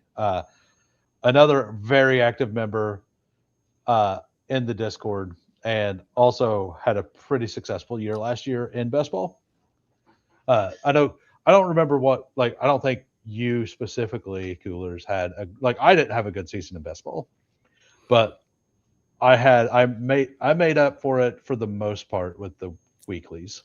Yeah, the weeklies carried me. I basically recouped like half my entry fees for season long just because I made the finals but had very middling results in anything that got there. Yep. I had 5% Josh Jacobs, and every finals team I had Josh Jacobs, and they put up 3 points in the finals. I think when I was reviewing my process, I'm like, I think I might have just had bad luck. Like 23% advance rate, brought a lot of teams into week 16, but my fate rested in the hands of Lions and a couple other things that just, Bills, did us all had bad results, and that's the end of your season. Oh, I mean, I was saying week 8, like my season was cooked at week 8.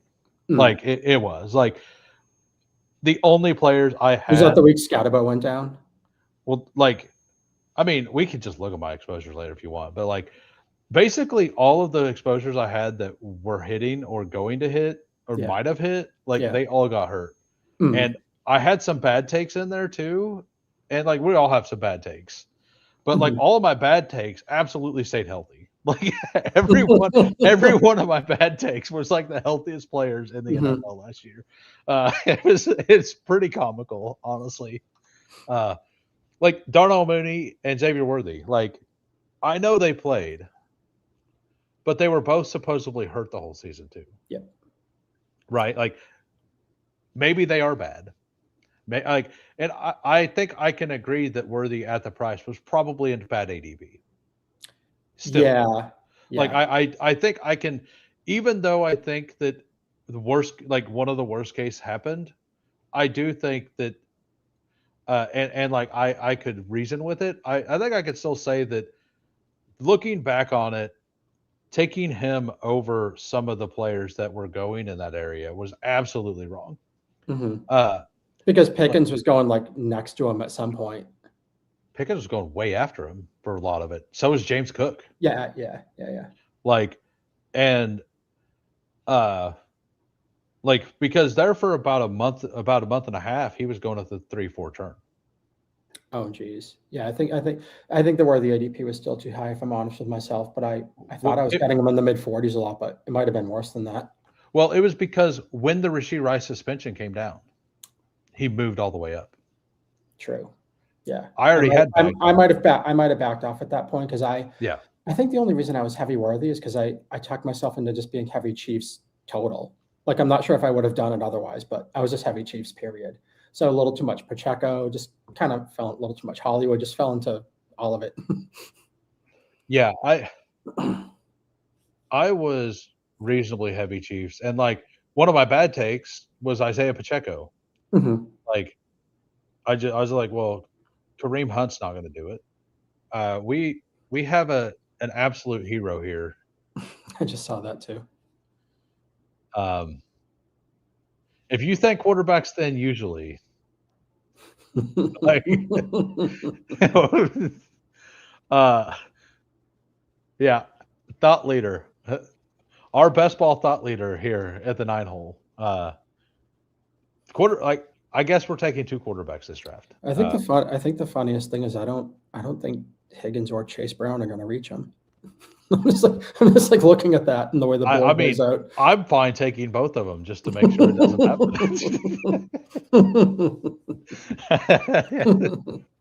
No, I mean, I actually don't think that that's a bad thing. The problem is that most of my Bijan has either I would like Lutz. I was gonna say I don't know if Lutz is what it like. I have so much Nico there, so I'm glad that happened.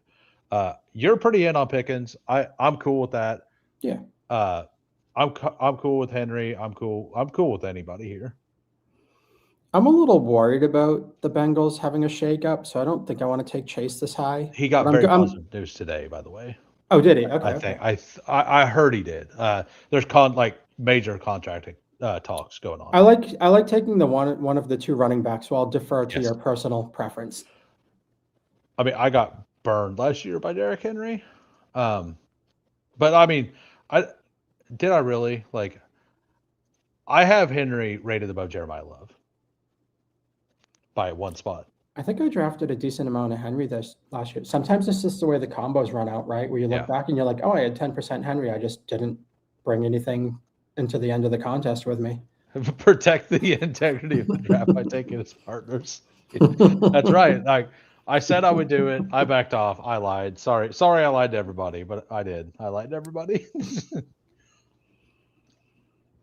Yeah, I was just trying to keep track of the ADPs in my head, and I'm like, I think both of those players go before it gets back to them. Yeah. So just a little footnote for the reason I want to do the last draft by myself is because I think I'm going to try to do one on drafters, and they don't have a naming system. Oh yeah, I'm totally flexible with anything. Yeah, I figured. I was just going to say that. Like, I would actually like to do one with Lutz on drafters, but like because he had the drafter success, right?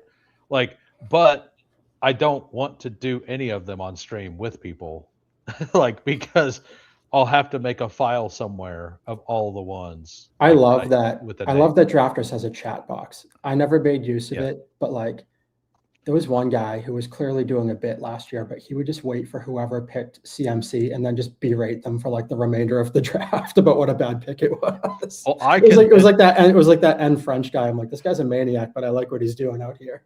I convinced Peppertoni to every time somebody drafted the Ravens, type in "Go Ravens." So like just use it as a total troll, right? Like, why not? Like, let's just have fun with it. Like, it doesn't hurt anybody.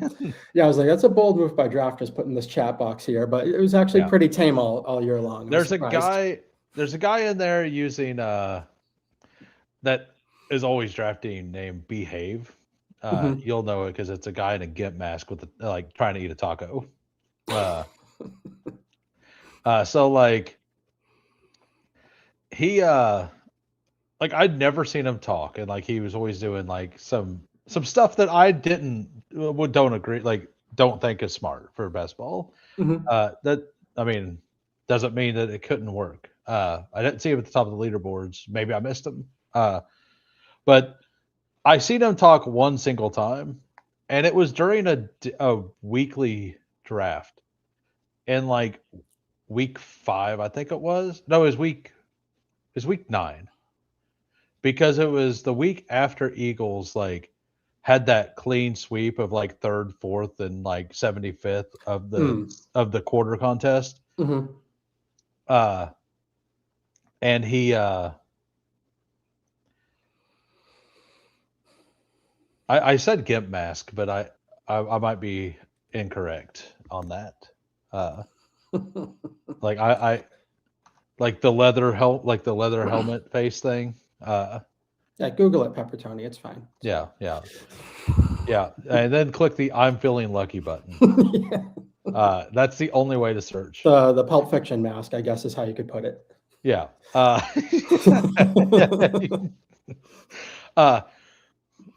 But he like I just congratulated Eagles, and the only time I ever seen this guy comment in that text box is he was like asking me if I wanted to be Eagles' boyfriend and stuff. Like, because I congratulated them on success. Yeah, and like, okay, so we're here. We have Bijan, we have Derrick Henry, we have George Pickens. What do you want to do? Do we want to go? You want to stack up Lamar and Henry and maybe star that one? Is that okay with you? Yeah, I've done this twice already. This is my third, and I think all of them have Lamar or Bijan. But I think we definitely want to do a wide receiver then to not fall too far behind with these next ones. Which one do you want? I'm good with Burden. Okay, yeah, we'll just do Burden. Did you have? So now that we made our pick, sorry, I sensed your hesitation. What was your preferred move at that turn that you would have liked to do? I don't know. Like, I just know that I have Lamar Henry 3 times. Okay. Sorry. I think every Henry team I have at the moment, and like that's something that I know for my portfolio to move for the future, right? Okay.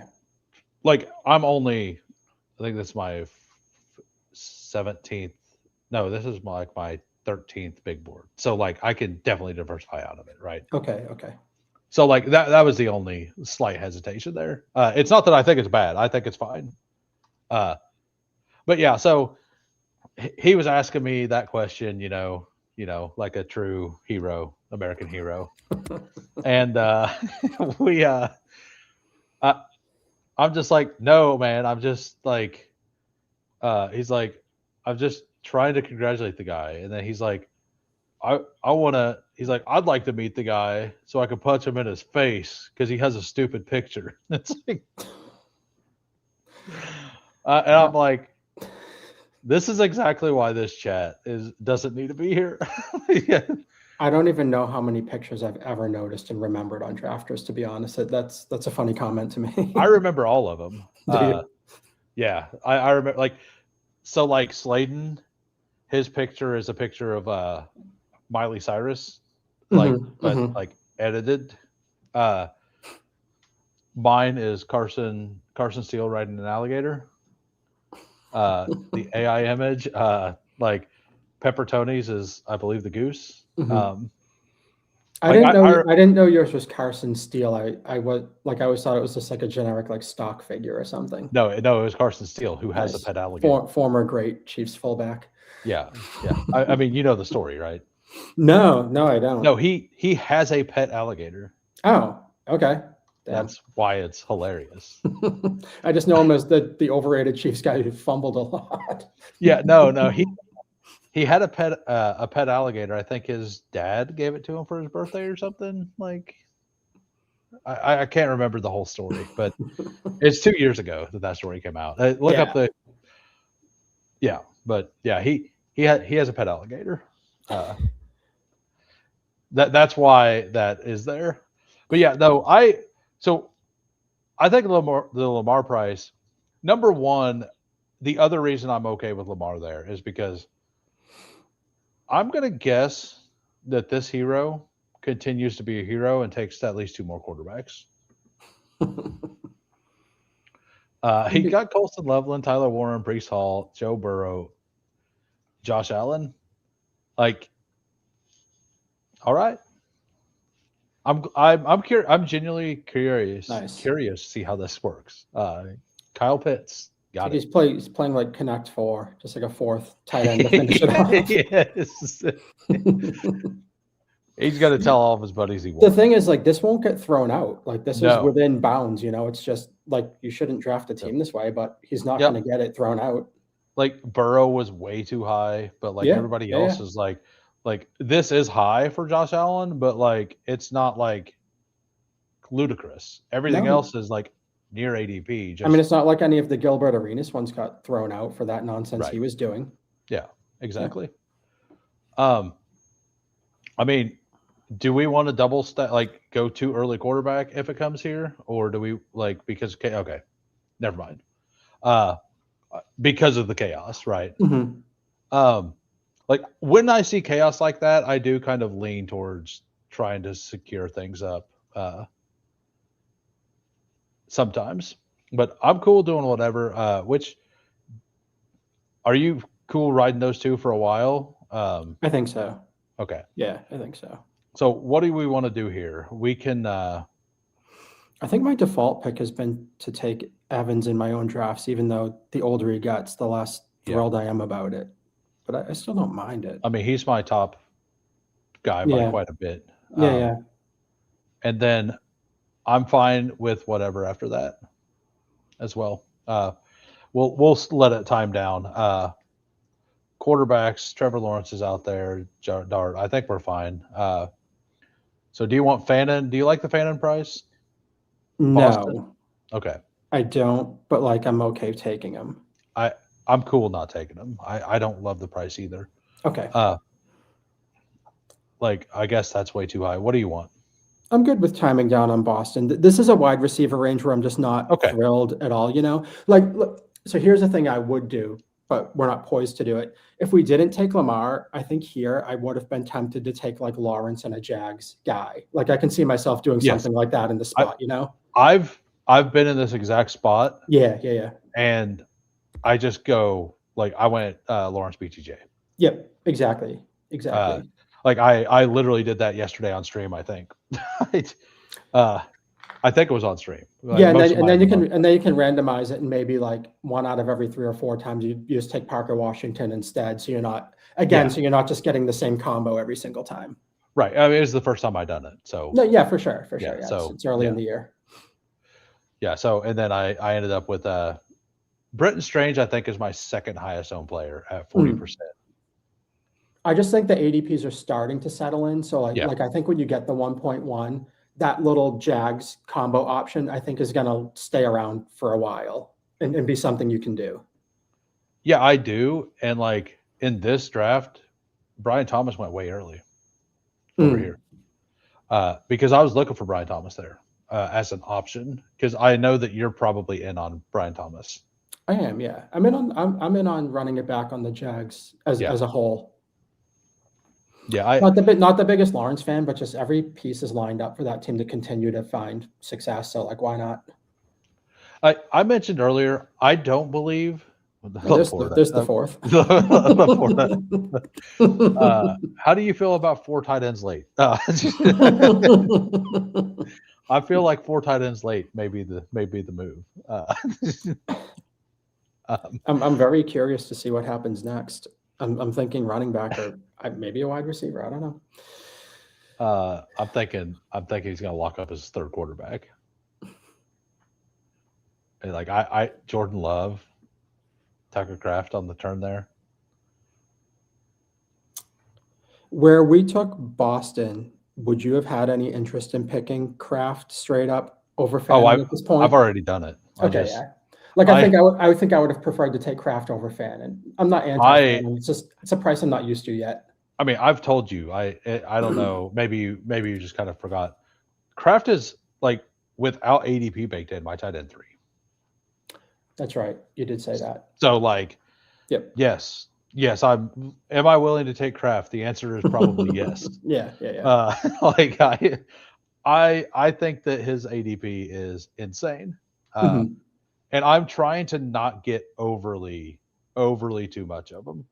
I haven't picked at this other side of the board, right? I know just me specifically, I'm not going to pull his ADP way up by taking him over here all the time. But like, I am going to mix it. Like I've already done that once or twice over here. Like I would, and I've never once seen him fall to 97, like whereas starting ADP was. If I pick on the other side of the board, he is an absolute target for me, probably in most of the drafts. I think all the wide receivers and running backs in this area are pretty like lackluster. And if you're not waiting on your stack or your quarterback, I think that he's kind of just a target there. What would you say about pulling up? Like we could take Dak here, or we could do Mahomes and pull Worthy up. Like I'm fine either way. Or we could just go Ricky Pearsall. Like I think Lulu should take Ricky Pearsall, but yeah. So we have 2 options. We could take Dak and then another piece, which I'm perfectly fine with. Do you want to do the Mahomes thing just because I think QB is going to fly off the board? And right. I think having Mahomes and Worthy might be some nice variety here. Yeah, and I don't know that a whole lot of people are going to be pulling Worthy up over here. Yeah, I don't mind that at all. Like I mean, I guess it might happen some. So I think doing that makes some sense. And like you're going to see, like I guess I'm probably wrong because the Rice players are probably pulling Worthy up some. But to have that without Rashee Rice is probably going to be really unique. Yeah, I think my biggest worry with Mahomes, in addition to the recovery time, is like, what if he just doesn't? What if the mobility takes a hit and he just doesn't run around as much, and then you're purely relying on passing stats this year? So I think I'm going to want to mostly double stack and not single stack him. What do you think as someone who follows the Chiefs super close? Like can you see in the range of outcomes that he comes back, but maybe after that injury, he's just not running much and just staying back there and throwing? There's so many possibilities. Yeah, there are. Number 1, Matt Nagy is gone, and number 2, Eric Bieniemy is back. Both of those things are gigantic positives for the Chiefs as an offense as a whole. Number 2, Xavier Worthy was hurt a lot of last year. Number 3, we had the legal scare again already for Rashee Rice that seems to have disappeared. I think she deleted everything, but who knows if it's actually over or not. Yes, exactly. Like that could just be a lawyer being like, "Hey, if you're going to press this, you can't just air it." Yeah, I continue to just wait and see like how it plays out. Yeah, right. So like, I think taking 1 to 5 Chiefs all makes sense with Mahomes. Like, I definitely think that there's a realm in which he has a couple 5 touchdown pass games this year. Like he runs a little less, like you're saying, and that he throws 2 to 2 different players, and that could be what, like if that happened in the playoffs, that's what you needed, right? Yeah. I think when you take Mahomes, not taking Kelsey is like insane at current prices. like assuming he's around ADP. Like I think like with his ADP, just pulling him up full round like just makes sense. Yeah. I think Brashard Smith is fully replaced. Mhm. Yeah, he's not Like somebody I'm interested in picking at all right now. they like I understand why people want to do it. I loved him as a prospect, but they have zero, and I mean zero faith in him blocking. Yeah. Zero. Brashard and Hollywood are the two that I'm like 100% out on right now. Well, Holly was a free agent, by the way. And so is Tyquan Thornton. Mhm. So like the thing is it's Nico Remigio, Jalen Royals is all like and Rasheed Rice. So like I was pretty out on Royals all last year. I definitely like I'm okay taking shots on him this year right now. Mm. I'm sure we won't end the season like go into the season with him as like wide receiver 3 or 4 though. Yeah. Currently, right? I think we add somebody is what I'm saying. It might not be a big name, but I think we could add like a.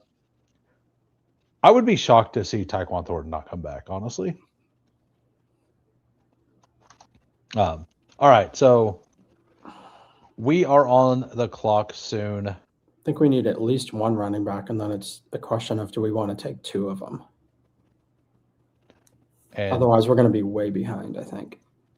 Yeah. So I'm good. Do you like Coleman? Do you want JCM? What do you want? Definitely good with Coleman. Fine with JCM. Fine with Gainwell. Not sure if you have a Gainwell opinion or not. I'm pretty in on Gainwell, but I think I want to diversify with. Yeah, I'm good with that. Like you said, you're fine there. Yeah, I'm fine. I think this is a fine spot for him. I do think they take somebody in, but I still think like even if they bring somebody in, even a higher round draft pick, I think JCM will have a spike week or two. Like I'm going to mix them into it. It is a little concerning that in a losing season, McNichols and C-Rod still played over him as much as they did, but it doesn't necessarily mean that it's all over for him by any means. I mean, so I'll mix them in.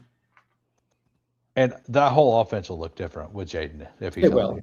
It will. So, all right, Team 9 being squirrely, saw similar FFPC last year, using AI to help draft. Always wide. So, like, he's got 5 tight ends. If this is tight end premium, this guy had just killed us. Just absolutely killed us. If he's using AI, the good news is AI is not coming to take our jobs just yet, because that's terrible. I like the AI is taking our job stuff. Like AI can replace jobs, but like it requires somebody to input the codes correctly to do it, which means somebody is just taking your job. It's not AI, it's somebody. Exactly. So using AI, bro. Just use the numbers on it. That AI doesn't understand numbers, man. Just names, I guess. I tried to have Perplexity do an underdog thing for me once, and I'm like, I'm either an idiot or Perplexity is, but either way, I quit. Yeah. I was like, this is not working. Nice. Yeah, I haven't taken Merritt yet, and I was pretty bullish on him looking through, like as a potential. Like I'm not bullish on his talent. I think he's fine. I think if this is where he was going last year, I think I would have had 8%. Not round 9. I think so too. Like sometimes I poke a little fun at the players who get too steamed, but I'm like doing it tongue in cheek to be playful. Like my real opinion on JCM last year was like, I just drew a line in the sand. I was like, I'll draft this guy up to around where Scatterbo comes off the board. If people are going to keep going 70s, 80s, 90s, like best of luck to them. I'm not going to be one of those. That was the exact thing for me. Like Scatterbo and Tracy went after him. Yep. And like, I wasn't a big Tracy guy last year, but like, I thought it was kind of hard to argue JCM over Tracy. I did it with Samson too, by the way, when all the Judkins weirdness was happening. In my head, I'm like, it's still the Browns. They're still not going to score a lot. Let me just pick an ADP where I'm going to say I don't pick Samson past this, and if the guy beats me, he beats me. So Right. I think there's a few times every year where things like that will come up. I also had 20 or 18% of Samson and the big board. So being at 4 or 5% I did think later. I did think there was a chance that he would have had a season a little bit like Gainwell had. So on drafters and Yeah. DK, I took him a little more, hoping he'd get spammed in the passing game, and just never really materialized. No, it really didn't. It is what it is. What's your position on Pat Bryant? I think he's fine. I've heard you say that your worry is him staying healthy. And of course I have the same worry, but like I think I said it last year, like I think Peyton thinks he's Michael Thomas. I don't think he's Michael Thomas, but I'm not Peyton and it doesn't matter what I think. So I almost think they're going to force this guy to have volume when he's on the field. So like I think I'm fine with the ADP for that reason. That's kind of where I'm at, and like I'm trying to not take him every draft, but he keeps falling to the 150s. It's like it's a gross range because we don't know what more defense means with Hunter. Ayuk might not even like playing football. Tyreek Hill may or may not retire. Yeah. Judy probably stinks. He sucks and he's on the Browns. Like what a combination. Yeah, like what a combination. Do you want to take Waller? I was just going to ask. I don't know anything about this guy, but we need a tight end, and the price seems fair. So like, I'm good with that's kind of what I was thinking. I figured you'd be fine with that. What do you want to do other than that? Honestly, I'm totally fine with Bryant, but you know your exposure is better than I do. So if you don't want to overload, then you can do something else. Okay. It's fine. I just felt bad bringing up the Lamar thing and then having you be like, oh, every team looks like this so far. I don't want to do that to you. Well, no, it's just that like Lamar, Henry plus Bijan. Like that's the thing. Like yeah. I wouldn't mind having a lot of Lamar Henry with like Chase or something as well. I actually think one of them was with Chase, so we're probably good. Okay, well I feel a little better now. And this team is to draft together, right? Like for sure. I don't really care that much about the portfolio stuff there. It's just something I'm noting for later for myself. Dirty says the passing game not materialized in Cleveland. Say it ain't so. Watson going to be quarterback if he's there. He's $80 million against the cap. Yeah, like no. Look, I said this last year. Like, do you think they're going to start off with Shedeur, but maybe also draft a guy? All I know is that last year they needed to cut. Like they had to pay him anyway. Yeah. So he wasn't going to do anything last year. So why not just cut Watson last year and then clear up money at least in 2 years? Yeah, it's like you're going to lose every game anyway. Why don't you just at least make a statement in the process that you're like trying to rebuild this team? Well, like not only a statement, but how many Cleveland fans probably like Deshaun Watson, like as either a player or a person? I'm going to guess it's very few. I was going to say so, not too many. The only win you could have gave your fans last year was cutting Deshaun Watson. Yeah, it's just been a running joke. This guy, like unreal. Yeah. So I don't get it. Same. I don't understand the NFL salary cap or pretend to, but I feel like if there was any wiggle room to say just get the hell out of our city, you're cut. Like they should have done it. I'm from Cleveland. We hate him. I'm from Cleveland. Well, there we go.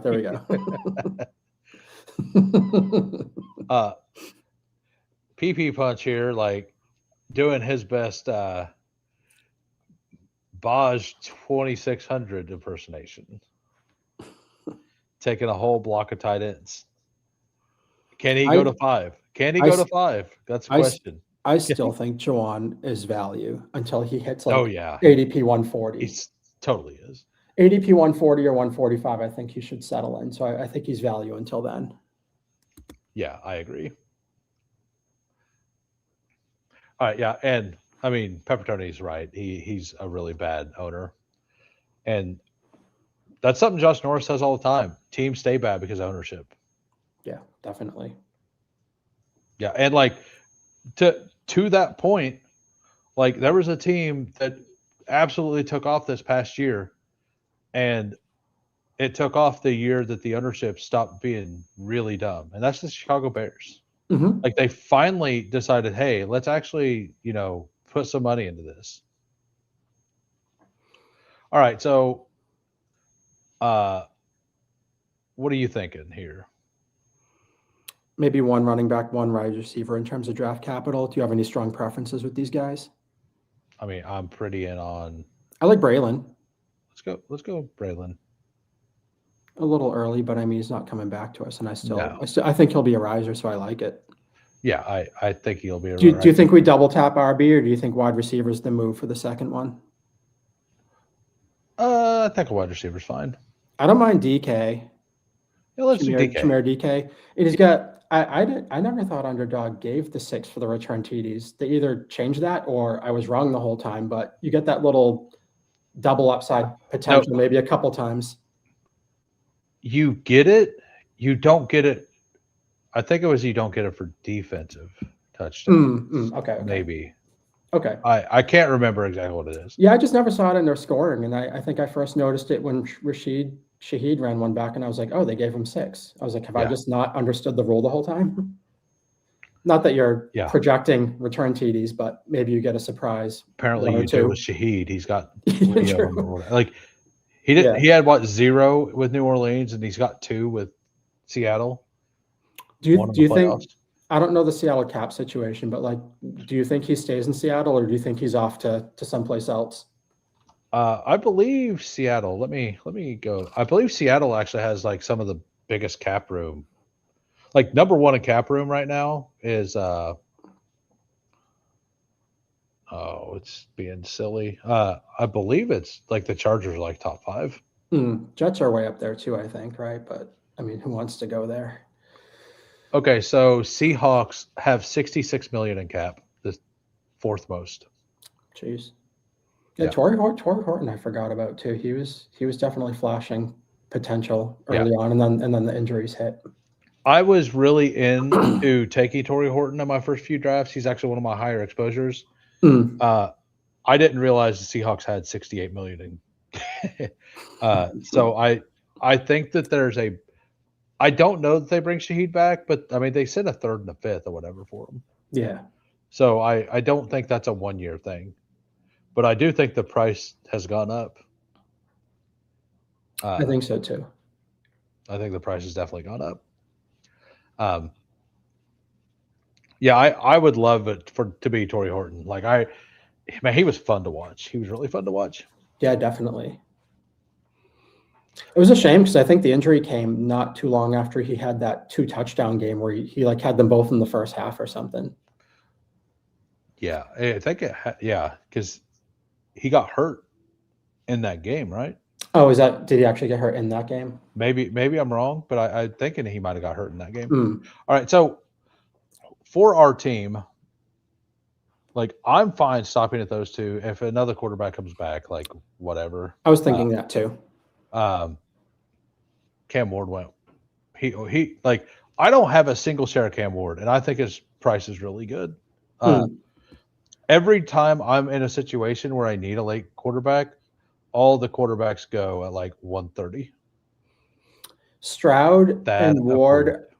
It's tough to use the word favorite with those 2, right? Because they're both dicey, but like they're good backstack options when you need a QB and you can take one because they both have like multiple pass catchers who are still there after you pick them. My problem is every single time I've ever tried to push quarterback, everyone in the room is scared as hell. And streaming against like 6 or 7 other people who all know what they're doing is like not the draft to be doing it in. Thad gets Kelsey there. That's a really good pick. Like I'm cool with Ferg again if you want to do that. I'd be fine with that too. Do we want I think we just kind of push running back till the end. There's no names that are whatever. So, and I'm fine with whatever here. I'm fine with Ferg, or if he gets like I'd be fine with Njoku. Like that's totally fine by me. Yeah, team sack as well. Like we need 2 guys, right? And we probably need. Should we just double tap? Let's look at quarterback real quick. Is there anybody there you want? No. Okay, I think we double tap. I think we just double tap. Yeah, those 2 guys seem totally fine to me. I like that. Yeah, and then we have a year 2 breakout guy. Because we also don't know who's going to pick Sadiq or like how he's going to do in the NFL. So Right. Yeah. I mean,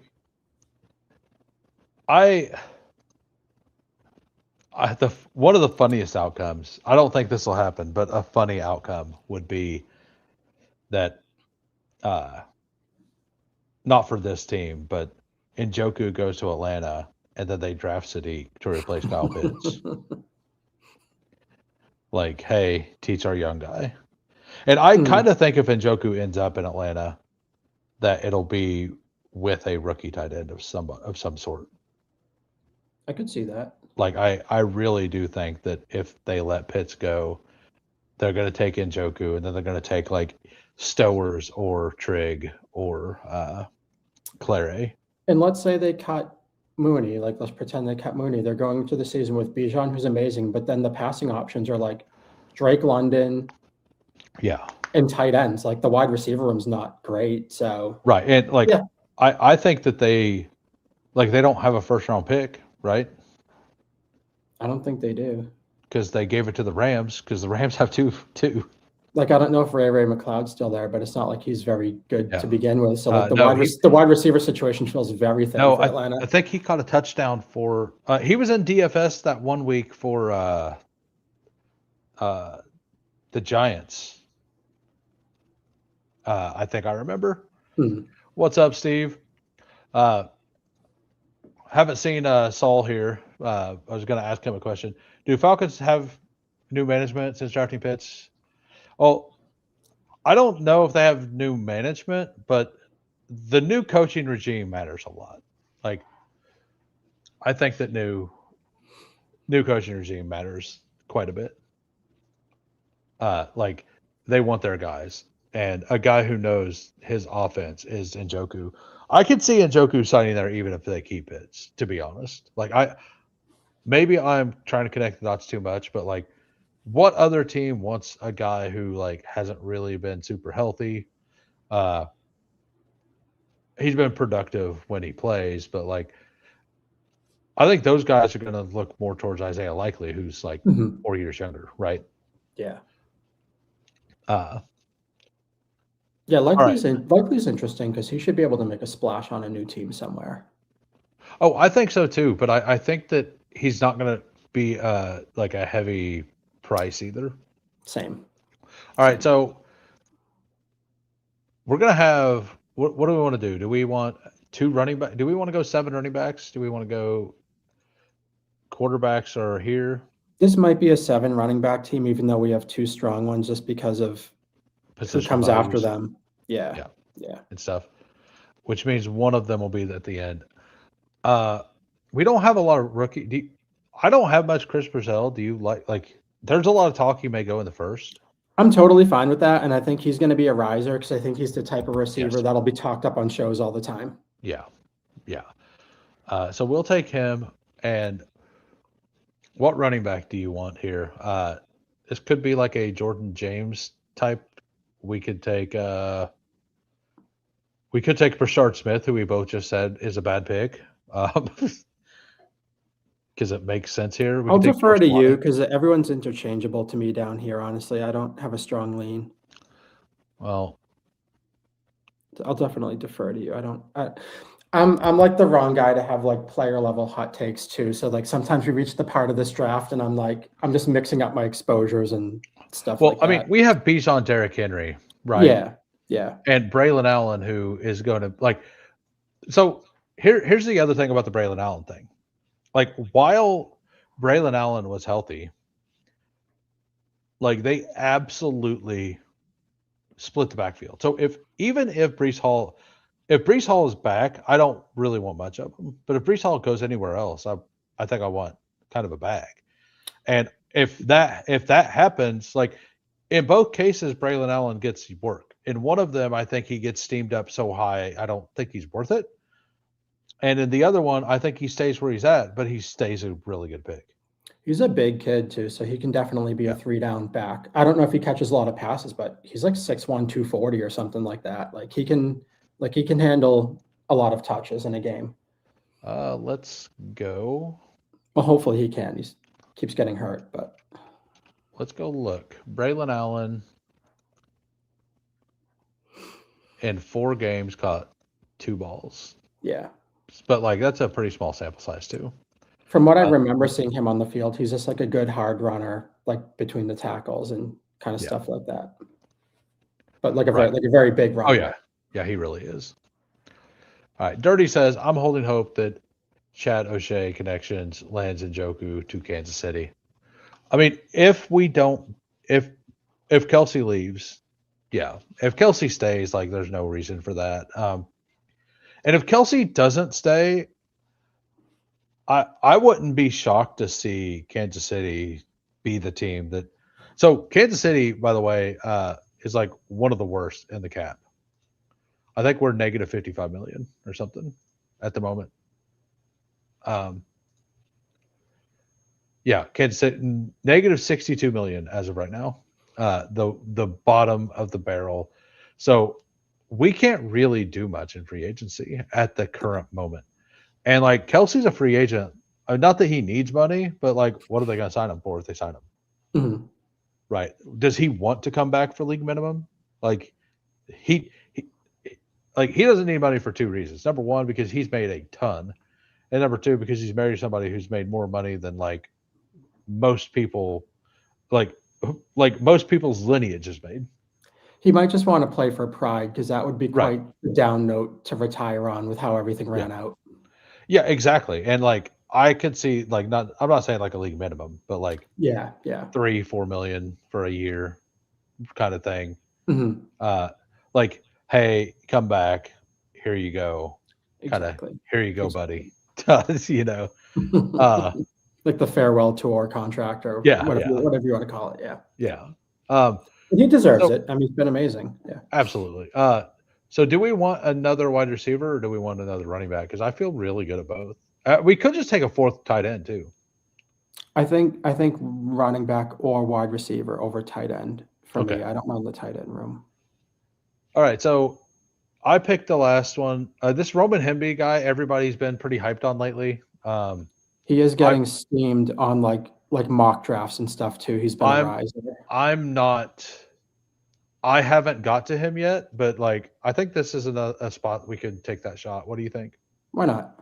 Yeah, let's just. One thing I was planning on doing this week is like instead of me researching players because I don't think I'm good at it, I was going to see if I could grab mock draft information and put together like risers and fallers on that because you're like crowdsourcing all those opinions. And I started looking before your show, and he's for sure a riser in the last week. And Trig is another. Trig's a riser too. Yep. Trig is rising like. Cooper Jr. was one of the biggest risers for like last 7 days when I looked too. By the way, the Indiana receiver. I have 40%. Nice. Like I take him like I didn't actually look see if he was available here. I'm assuming on my stream he wasn't. Yeah, he went at 191. Yeah, it's been a big rise. Or no, that's where I have him. But like he should be close to Surratt. Like I think where we got Surratt is where both of those should go. Like is kind of what not only is Cooper Jr. a big riser in the mock drafts, but I think everyone's projecting him to get picked in round 2. So like it's like starting to check a lot of boxes. I'm like making a little footnote is like this is a guy who's going to get talked about on every show and like he's going to rise for that reason. I don't think he's going to get like I also don't think he's going to get picked in the top like 8-9 picks in the second round. I think he's going to be more like pick 40 to 60 so he's going to go to a better team. Yeah.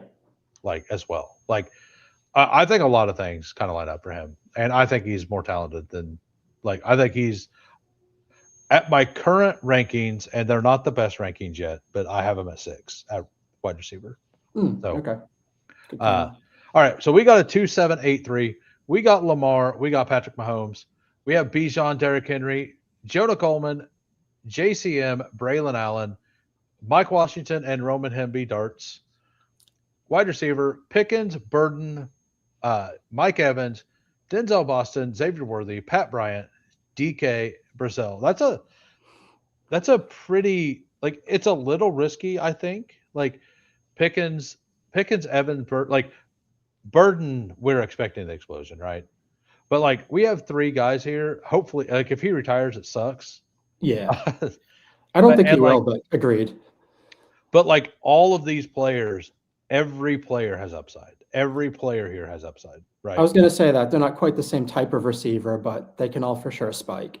Well, like they can all spike, and every one of these players you can say without a doubt next year could like other than Pickens, like without a doubt, if they have a good season, they're going to be way higher. And like DK could spike next year. Pat Bryant could like just replace Sutton, right? Worthy could become a 5th round pick again, right? Like Boston could just be awesome. Mike Evans, if we know for a fact that he's back, or if he like, I personally think the Bills are going to throw a bag at him. Whether he takes it or not is one thing, but I think the Bills may throw a bag at Mike Evans. And if Mike Evans goes to the Bills, like, where are we taking him? Where are you taking Mike Evans on the Bills? Pick 40? Yeah, I was going to say he might get pushed up to maybe roughly last year in terms of which number wide receiver he was coming off. Right. Like if he goes anywhere, like even if Mike Evans goes to like, I don't think he'll go to the Commanders, but like if he went to the Commanders, like you're going to take him probably mid-4th pretty easily. Do you think he rises much if we just get the expected news that he's just staying in Tampa, or like do you think that's priced in? I think there's still retirement fear. Yeah. And anytime I think something's priced in Bestball, it turns out it's either being double baked or it wasn't. Like it always I think moves. we're going to get the double bake whenever yeah. he signs. Yep. No matter what. I would tend to agree. It's just a question of how many spots does he move up. And then tight end, we are a little thin, but huge upside. Njoku, T. Ferg, and Sadiq. Yeah. No, I like this team. I like this team quite a bit. Same. And we seen the guy doing crazy things, so we did kind of make sure we get 2 early. And then we waited. Like, this is exactly what I like to do. Get 2 reasonably early. Even if it's like just taking Jackson Dart, Trevor Lawrence on that turn. Like, I've done that. Like, what does his full team look like? Did he deviate from ADP enough where we have to think about if it's getting tossed, or did he just kind of do like a wonky draft? He kind of stayed on the whole time. Okay. Kyler, Moore, Bell, Branch. It's always a bummer to talk it through and then get the email later, but it seems like we might be good. Yeah, no. At around ADP, all of his stuff kind of made sense. We'll go through Luch's team. Jalen Hurts, Brock Purdy, Jacoby Brissett, running backs, Jahmyr Gibbs, Travion Henderson, Emmett Johnson, Tajay Spears, Dobbins. I need to move Dobbins up. Like, he's one I definitely need to move up. It sounds like they want him back. Like Sean Payton said, Dobbins was awesome for us, and then Dobbins has said, "I want to be back in Denver." So it kind of sounds like that may just happen. Do you think that affects Harvey's ADP as well? Like, does that push him down? I think it could. I think it really could. Yeah, I haven't been taking Harvey yet, or Dobbins for that matter, but still early. Yeah, exactly. And then Najee, wide receivers: Nico Olave, Terry McLaurin, Marvin Harrison, Ricky Pearsall, Juwan Jennings. Did he get Purdy? Absolutely. Ted Hurst, who has been getting a little bit of buzz lately. And then AJ Barner, Isaiah Likely, and Chig Okonkwo. It seems like Chig will be on a new team too, so could find a nice little landing spot. Yeah, like if Mike Evans goes to the I just think the Bills, like, let me look at their cap space real quick. I think they were like not great, but they're 13 in the hole, but like you can always make money. I think they could make money for something like that. And like Peppertoni said, Harvey was super mid. Like he was, yeah. Harvey got touchdowns because of how good of a schemer Sean Payton is. That's what happened. All right, we'll let you review Thad's team. Thad, I don't know how much you know about Thad, but he absolutely, like, he's a takes guy. Oh yeah, I remember Thad from the streams last year. Okay, it's hard to not remember Thad. Thad's awesome.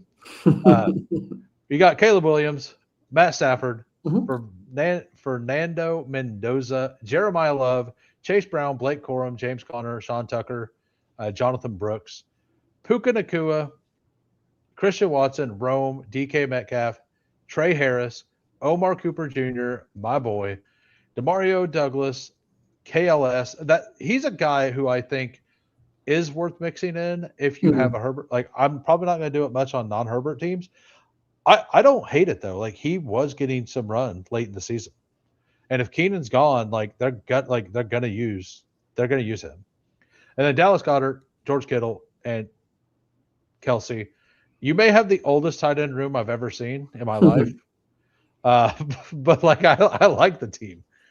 Yeah, I think I really do think Kelsey just comes back. But obviously with the tight end room, you either need something with Kittle or something with Kelsey to go right, so you don't get burnt on both of them simultaneously. But yeah, is Goddard a free agent too? Like, are we assuming he's a free sticks in agent. Philly or maybe moves on? Most people expect them to re-sign him, but Yeah. I mean they still need an OC, right? Mm-hmm. I don't think unless I've missed it, I don't think they have an OC yet. Maybe I've missed it, but I'm sure. I like Goddard though. I like Goddard though. He got a lot of touchdowns last year, and they even started working in that little shovel pass with him down there. Right, and they focused him in the red zone a bit. I do think that if they don't take Goddard, his ADP, like I like the Goddard ADP, but I also think that if he goes pretty much anywhere else, like he's not worth the ADP. I think so too, just because I don't see him as the guy to rack up a lot of receptions and yards. Like you really need those touchdowns to come. Oh, this was yesterday, right? It was today, this morning. Sean Mannion. Okay. If he stays on Philly, I like it and the ADP. I'll have to do some research on Sean Mannion to see what I like about him. Not like he was a quarterback at some point, like an actual NFL quarterback. I remember that. And most of the players who were like most of the offensive coordinators who were quarterbacks are okay. Like I know Cliff Kingsbury was a quarterback, but like some people love Cliff, some people hate Cliff. I lean towards he's slightly overrated, but like not awful. If Bill spent money on wide receiver, that'd be an indictment against Bean. I mean, yeah, but like Bean has a promotion, so like who's gonna fire him at this point? Like I mean, like he just keeps failing upward. He might just be the owner next year or something. Yeah. I'm pretty sure Brandon Bean has some pivotal information on the Buffalo Bills owners of some kind. There's so much weird stuff going on there. Yeah, it is. Like, how did he get promoted? He's McVay, KOC, LaFleur coaching tree. That's very nice to know. They hired him because he played for a lot of good coaches. Yeah. And like former NFL quarterbacks, even if they didn't play, like they were in the rooms, they know offense really well. So like that is something that we could not say about their last coach. You know, one of the reasons I stayed on your streams early on and kept listening was how knowledgeable people are on subjects like this, where I don't follow it as much, but between you and everyone in chat, people are so knowledgeable about like the coaching and all, and like it helps fill in so many gaps where they're total blind spots for me. And so I mean, it was really useful. The whole point for me is to build a community. Yeah, for sure. And like, I try to keep up on all that stuff. Mm-hmm. And if I don't know for sure, I'm like, hey, I think this, and then the chat will always be like, hey, yeah, I know this. Like, I play catch up post draft, but I'm pretty blind to all of it in January and February each year. All right, so Forey Wayne, I haven't seen him chat, but they are almost for sure listening. 3683 Malik Willis, JJ McCarthy, Aaron Rodgers, running backs JJ McCarthy, Josh Jacobs, DeAndre Swift, Kenneth Gainwell, Aaron Jones, Damon Claiborne, wide receivers, Justin Jefferson stacked up, Devontae Adams. I love the Adams price right now. Cortland Sutton, Stephon Diggs. I just don't pick. I only get Bijan. Like I only pick up one. So that you don't get much Adams if you only pick up one. Cortland Sutton, Stephon Diggs, DJ Moore, Michael Pittman, Jaden Reed, Josh Downs. That's a really solid wide receiver room. Yeah, it is. It is. It's got upside too. Like he's got the rookie swing here, right? He did the weight on QB move as well to make all veterans weight pretty on strong QB. Overall. Yeah. Yeah. And then like this is pretty thin here, but like Colby Parkinson, Pat Freiermuth, Elijah Arroyo. Yeah. I mean, all together looks like he waited on quarterback and tight end. You probably don't need Josh Downs, honestly. Like if I had any complaint about this, there could have been a point where it was like either the last running back I took or the last wide receiver. Should I have pivoted to tight end? But you'd have to see like who was on the board for those two. I'm going to go look. Yeah, but I like the team. I like the concept overall. Yeah, no, I like the team overall. It was Josh Downs right here. So he could have gotten, like, he got the quarterbacks he wanted. I guess he could have got like Tracy or Dobbins or something, like uh, a tight end maybe, but like we were down to Sadiq at that point. Like Jawan Johnson, like maybe that's the only thing. Like I personally like Jawan Johnson more than Sadiq. Like I think you probably agree. Mhm. Yeah, But for like sure. I do want some Sadiq. What's up, Forey? But yeah, like I think it's a really good team. It's just kind of nitpicking with you have 8 receivers, but you have 8 by round 12 kind of thing. Like Mhm. I probably wouldn't have taken Downs there, but I think the reason he did, and he can give me a thumbs up or whatever, or a you're an idiot if I'm wrong. But I think the reason he took Downs is to give himself an extra quarterback out down the board. Mhm. Would be my guess, because I've drafted with him before. He has Pittman. He set up the double stack. Double stack got taken right before We him. also had 1 4 tight end team and 1 5 tight end team, so sometimes it just throws a curveball if you didn't see it right away. Yeah, that is true. You know, you don't expect those. Which is wild that we got the big fall on Sadiq. Mhm. All Because right, so everyone else was done by round 4. true. All right, Bryson, I'll let you give Yeah. a review on this one. We got Trevor Lawrence, Dak Prescott, Cam Ward, running backs, Devon Achane, Cam Scatteroo, Javante Williams, Zach Charbonnet, Alvin Kamara, and Dylan Sampson. Mhm. Wide receivers, Malik Neighbors, Tedero McMillan, Carnell Tate, Jacoby Myers, Elijah Surratt, Jaden Higgins, Alec Iomanner, Ryan Flournoy. Tight ends, Bretton Strange, Gunnar Helm, and Michael Trigg. Yeah, really good draft capital use, really nice stacking and correlation. I'm personally waiting on Charbonnet because I think there's a little more risk of future falling, but like that would be my only little nitpick, and that's just like personal preference. But I think that's like a really well-made team, and Yeah. I think I see Bryson in PGA a lot. Like he's a really good PGA drafter and just like a good drafter overall. I recognize his name. I would not see him at PGA. So yeah, Yeah, he's a good drafter. I see his name a lot. So Peanut was in the first draft. So was Alex. So we will avoid those. We've done a lot of reviews today. I'm going to go ahead and do a drafters draft for anybody who is here. If you like, if we can get this to fill, we're doing it. If not, I'll back out. I'll give it like 3 minutes. If it doesn't fill by then, we will do something else. But we'll talk for a minute. I'm going to go ahead and do that, join that. And so if you want to stay, you can stay. If you want to go, you can go. I was going to ask, I'm totally up to you with your stream. My time is flexible, so I'm happy to hang around and just kind of watch you draft and maybe ask questions because I haven't drafted on the site yet. Yeah, he doesn't have a channel yet, but I don't know if you've seen this yet, Thad.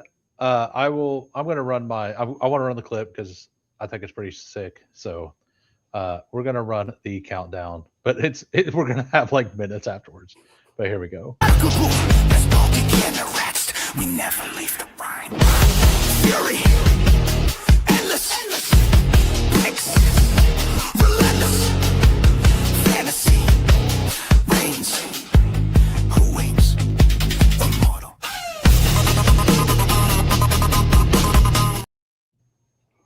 I think that's my favorite one of yours so far, by the way, out of all the vids. Yeah, that's my personal fave. Yeah, it's a simple concept, but I think it really hits. I like it. I think that like I love the intro, but like I kind of like that one a lot too. Like, do you know, did drafters do an ADP refresh yet? Do you know, or is it still off the initial loading of them? Well, I know it can be kind of hard to tell on the site to begin with. I think it was this morning. They finally made it to where they had only Super Bowl players in the queue. Yeah, I don't have a balance on there yet, and I will draft, but I noticed you couldn't set rankings like a day or two ago when I looked, and I was like, oh, okay, I guess I'm waiting. Yeah, so Do you mind entertaining everybody for a minute while I go pee? Yeah, for Yeah. sure. Yeah, go ahead and like go ahead and tell them what you like. I went over earlier what I thought of the Jacksonville Jaguars wide receiver room. Like, kind of tell everybody how you view it because that's one of the most interesting things this year in best ball. Yeah, for sure. With regard to the Jaguars, I think I'm with who, where my initial inclination is that ETN doesn't stay. So I've been a bit of a two-in drafter early, willing to risk him being a faller if I'm wrong on that. With regard to the receivers, I think BTJ is falling a little too far. Well, I'm willing to make him my first pick. I know who's a lot lower on Myers than I am. So in my head, I'm trying to kind of decide where I rank Washington versus Myers. I think I have them somewhat interchangeable, where I think who's got Parker as like a clear above Jacoby. And then I think we'd both agree on liking Brenton Strange to the point where he might be as high as the number 2 pass catching option for upside, or like number 3 at the number 3 at worst. So I'm willing to just roll the dice on them again. I like Liam Cohen. I'm not the biggest Lawrence fan, but he finally demonstrated when he's got good coaching and the right pieces behind him that he can have success. He's still a bit of a goof. I just think back to the play where he just like legitimately did like a backwards somersault and got up and ran in a touchdown, but that's part of the Trevor Lawrence experience. So I guess I'm here for it again. Believe it or not, I remember that game. That game. That was ridiculous. It was against Kansas City. I definitely I forgot what remember. team. I just remember the somersault, and I was like, did that guy just really do this? Yeah. All right. Well, it looks like this isn't going to launch. So sorry for the drafters, guys. So how about like, and this will probably time out a little better anyway, because FanSpeak goes live here in just like a little bit, and the underdog drafts go a little faster. So we're actually going to hit the draft again, but we're the clip again, but we're going to do a little board. So we're going to join a little board for anybody who wants to join, and we will join it in 15 seconds. Bestball began to rest. We never leave the line. Fury, endless, breaks, relentless, fantasy, reigns. Who waits? Immortal.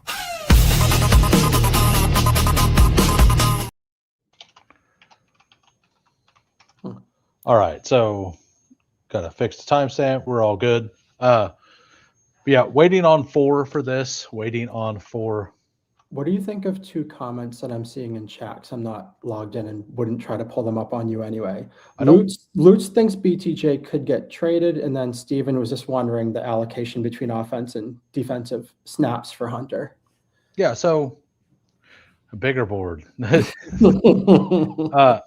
I actually thought about trying to launch like a war room with us, but I decided not to. I just decided not to. All right, I'll answer that here in a minute. We got the 102, Thad at the 103, Fancy Dog at the 108, Fossil at the 109, Lutz at the 110, Bryson at the 111, and Peanut Punch at the 112. So the allocation of like I was pretty in as soon as Parker Washington kind of came on, like for multiple weeks in a row. At that point, I was like, "There's no way they let Travis Hunter come back at a full clip." Like they've already okay. So what do you like here?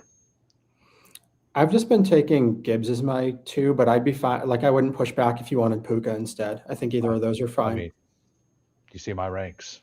Yeah. I'll diversify it out later. Same. But yeah, for now, Gibbs is kind of my consensus, like 1.2. Well, the other problem is, so we'll get back to the Jacksonville thing, but the other problem is that like, round 4, 5, running back is really bad. Like Exactly. I love Scadaboo if he comes back there, but he's rarely back there. And like I also don't want all the Scadaboo.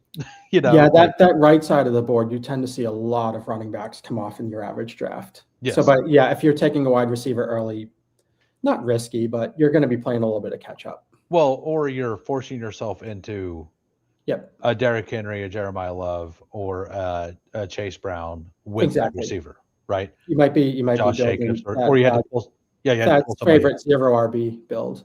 Yeah, yeah, exactly. And a zero RB this year like feels pretty bad from this side of the board, Yeah.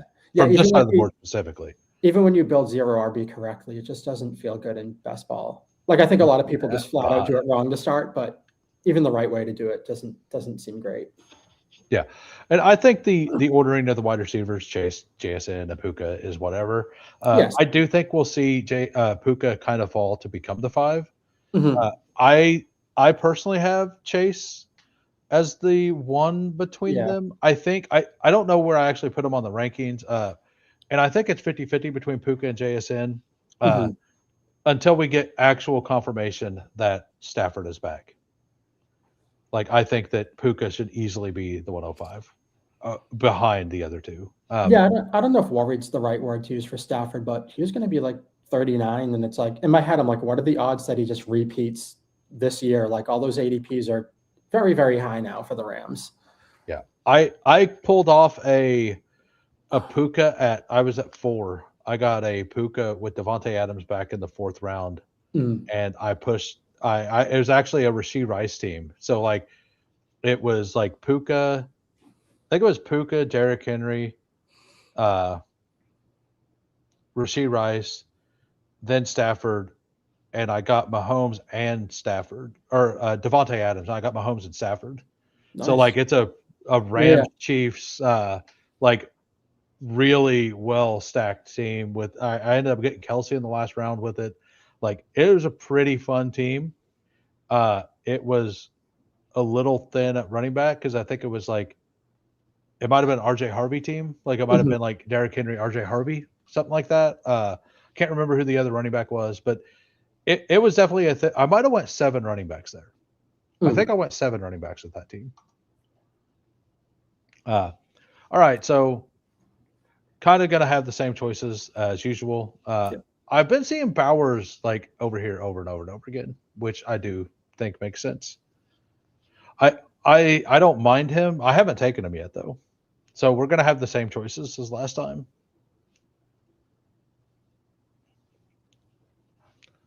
No Derrick Henry though.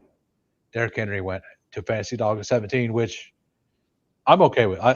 I like Hampton over Henry, but I do like Henry over Love. All right, so do we want to just do that again? Do we want to double down here? Yeah, I'm good with that. I'm good with Chase Brown if you wanna just go Yeah, double running back and then yeah. yeah, and then we can kind of build out the exact same way we did last time.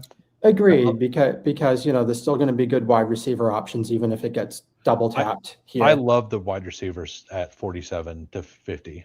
Like there's like I think that like I'm not saying that I think there's a drop off there. I think you could go way down the board at that point. Mm. Do you have Uh, a personal preference of the guys that we have here? Not really. We could do this. Sure, we can do that and see if we're able to make it a Burrow See team if the later. guy right here, Thad, doesn't take Burrow. Yeah, we'll see how many, protectors of integrity we have in the room Yeah. with us. Yeah. So like I don't mind like I wouldn't mind having Higgins and Chase Brown without Burrow either. Like it's not ideal, but like if Burrow goes, like you just pivot to uh the Parker Washington thing. Like you take Trevor Lawrence, right? And then you Mhm. just take one of the 2 guys, assuming that the guy in the 1 hole doesn't take both. Exactly. Yeah, So exactly. like or you just take Jackson Dart and don't worry about stacks until Theo Johnson. You just take him 2 rounds early. How do you feel about the Giants ADPs overall on that subject? Like, you okay with them? Because they do feel a little spicy to me right now. I was very, very bullish on Malik Neighbors Mhm. until we heard that like he's like, I'm gonna come back on my own Yeah. timeline. Yeah, Like, the quotes were a little concerning for sure. but like that could just be him being like, they ain't gonna push me into doing something stupid. I agree with that. Like that like I'm going to still take him at 8%. like maybe even more. Maybe like I might push. That might be one of the risk. Like I think if you play completely risk averse, you will lose. Yeah, I definitely. think you have to find a spot that has some risk that you're willing to take and attack that somewhat. Like last year, like Chess Liam, who had a really good like advanced rate season, like one of the spots he attacked that like he thought was like some of it's fake fear, some of it's real fear. Like and the fake fear was James Cook, like with the contract stuff. And I agree with what Flyfish said in chat too. It's like when I talk myself back into Neighbors, it's like he legit has the upside to be the top wide receiver in the league when he's on because he's already demonstrated that ability on the field. So that's how I talk myself back into it, for sure. Yeah, and like for me, he's one that like I think that offense is going to cook. Like I really think that offense is going to cook. Assuming they're healthy. Like, and if do I want a player who's going to miss the first 3 weeks in round 2? No. But if you tell me that he's only going to miss like 3 weeks, like where does he go at the 1-2 turn? Like I was going to joke and say, shit, with the amount of rice I had last year, 3 weeks is nothing. Like, let it fly. Exactly. Right? Like I'm like half kidding, but yeah. But like if Rashee Rice only got 4 games last year, he would have been a 4th round pick the whole time. Right? Yeah, I think so too. And like yeah, I don't think Neighbors would fall that much because like Neighbors at least isn't possibly going to offend other people and get in jail, you know? Yeah, I think Neighbors is currently priced like he's fine, so we hope he's fine. Yeah. All right, so here, do we want to set up the Zay Flower stack if we're able to? I think taking Zay and then deciding if you want Lamar makes sense. Or we could take Devonta to set up the later Jalen Hurts, which is even a better price. I like Flowers as a player, so I do too. I'll never object to picking him. Yeah, and then now we could just take another Lamar team, or we could just move on to something else. Like, I'm fine either way. Like I'm ending up with a bunch of Lamar right now. I will say that, but I don't have very much Flowers and Lamar together, so I'm perfectly fine doing whatever.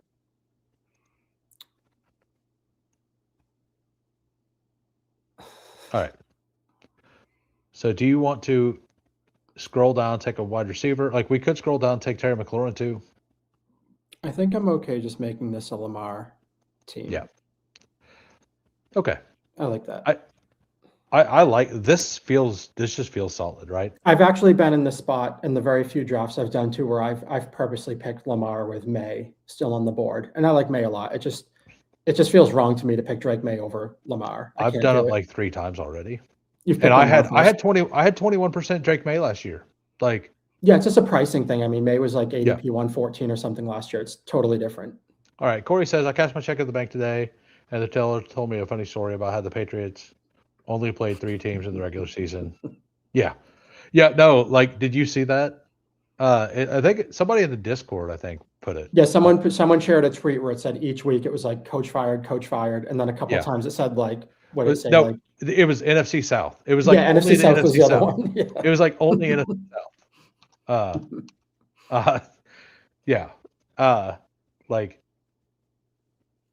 So that approved. Yeah, love Drake May, but trying to maintain a level head about all of it. And something I've been saying this whole time about how I like I don't mind taking a second early quarterback. Like if Burrow makes it to us, like we just push it, like we can just take him 74 if we want, right? Yeah. And then be done, right? Like we put all of our capital into it. We're good at this position. We'll have a third, like we'll just be pushing off tight end at that point. I think it's an idea I probably have to warm up to in my own drafts because I've either done 3 QBs where I go early, mid, late, or like, 2 of them in that Goff Purdy range and then tack on a late one. I haven't done the double kind of early ones yet. And like with the double early ones, you're still not like required to not go 3. Like if you get a faller, you can still take somebody. Yeah. Right. Like, but you feel like, I don't know, like, do I feel better with Dak Prescott, Jordan Love, and Mike and Cam Ward or would I rather have Lamar Jackson, Joe Burrow? Mhm. Like I get it. Like your other positions are a little weaker, but you still get more positions. Like you get more players at those other positions, right? So like, and I kind of like where the value of like Cam Ward, CJ Stroud, and them are right now. I kind of like the skill position players you can get around there a little more. Like Yeah. Kenneth Gainwell. Like I would rather have a Kenneth Gainwell, I think, than Cam Ward on like in a vacuum. Same. So like I think for me personally, putting a little more capital up top right now makes sense. And because everything's pushed up. And like I said, I think right now is the apex of what's good. Like maybe over the next week it gets a little worse. But as soon as free agency starts or we start hearing rumblings on what's really going on with the quarterbacks, I think you're going to see separation of some people get pushed down a little bit more because more people are willing to take that third quarterback later. Like I still think Pitts is going too high personally. I wouldn't call it like a terrible pick, but I'm trying not to pick him up here myself. I got him at 79 the other day. I was Yeah, like, hell yeah. I'm trying to get him into 80s, 90s would be perfect, but probably not going to happen. All right, so where are you at here? He does go ahead and take Burrow. Perfectly fine. Are you in on the Michael Wilson stuff or not? I'm indifferent. I'm okay with it. That's where I'm at. Do we take Parker Washington here? Yeah, let's do that instead. Yeah, we take Parker Washington here. My first share of Parker Washington. I like him a lot. I just haven't got there yet. I think Wilson displayed actually decent skills as a receiver. It's just that the Cardinals were down like 14 plus points in the first half of every game. It's like, that's such ADP steam for someone who basically got there through garbage time. I don't know. So, it feels spicy to me. So right here, we could either go with Lawrence or we could like take or we could take Tootin. I guess Tootin would be a little early. We could just go with another wide receiver, take Michael Wilson. I'm fine with whatever here. I'm good with taking Lawrence. Okay. I'm good with taking Lawrence. Yeah, and we can decide if we stop or take a third. Right. And the thing about pulling Parker up there, like you're not locked into taking Lawrence. Yeah, agreed. Like, so you still get to decide what you want to do. So I kind of like doing either BTJ or Parker Washington there after you've taken Lamar or Drake May. And then I think the board lines up in a way where Strange could be available. Like it's not like he just never gets to you. So absolutely that presents itself later. Yeah, it's like 50% of the time he comes back. Like not even to here. Like, I just take him here. Like in my actual rankings, I had him tight end 9. So going back to the Jag stuff, what I guess specifically Hunter, like how do you think they split him? Like what do you think that allocation looks like, offense, defense? Yeah, I think it's like 100% defense. I think he's on the play. Like I think he's going to play all year on defense, and I think they're going to have a package in on offense, but he's going to force some targets. Like I think that when he plays offense, it's going to be stuff that like they're going to hyper focus him, but they're also going to hyper use him as a decoy. So like they're going to use him specifically to set up long plays to Brian Thomas Jr., or they're going to use him specifically to go out there because they see a matchup that they like. And I think they're going to do both in the same game. So then how do you treat him in drafts? Like, are you just all out even when you pick Lawrence based on that? No, because I think he has absolute spike week ability. Like he has the ability in one play to get 14 points. So we've seen Marvin Mims do this several times. And his ADP right now is similar to that of Marvin Mims closing last year. And Marvin Mims last year wasn't a great pick, but he ended up being a fine pick, right? And who has more upside? The Travis Hunter being wrong on the defense thing, or the Marvin Mims picks from last year whose upside wasn't really he hit basically what people wanted, I think. I guess my other question would be from an ADP perspective, if this is what you think happens, do you think it's better to at least hold off for now because maybe news comes out that reinforces the way you're seeing it, and then you can just get them a lot cheaper Yeah, later? I do think that happens. Yeah, Like we've already seen it because I think he started at like 120. I think he's like 135 already. Correct. Yeah, yeah. So Yeah, like I don't know how I much he's going to tumble. Yeah. you've been doing the report, so like Yep. you could find out like Yeah, pretty I quick. can. He hasn't shown up as a top mover, but I have the info to see what it looks like from open to this morning. I mean, Herbert at 82. Don't mind if I do, says Lutz.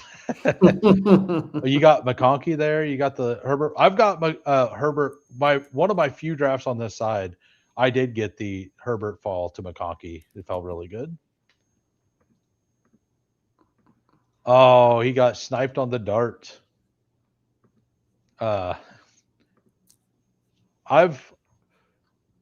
He has neighbors too. Look at Bryson there, just absolutely an absolute animal. Absolute animal sniping Peanut. All right, so Okay. what do you like? Like I think we need to leave these two picks with at least one more wide receiver. But I kinda- like what you got queued up to at least do that. I mean, if we go him, I don't want Myers. I would agree with that. So and I also like maybe this is wrong, but I'm probably not gonna have a whole lot of Myers plus Parker Washington. So which wide receiver do we want? I would say Pearsall or Shakir. Do you want to do Shakir this time since we debated it last time and didn't? I was actually going to suggest that, like, hey, okay, cool. But what's funny is we have all the floor now, right? Like we have solid here. Like we can take absolute shots at wide receiver the rest of the I was going to say we own the slot. We own the slot. Absolutely. Agreed though. Agreed. The we have slot a is good scared. floor. Yeah. That's a lot of targets if these guys run it back again. Okay, cool. I like those two picks. Yeah.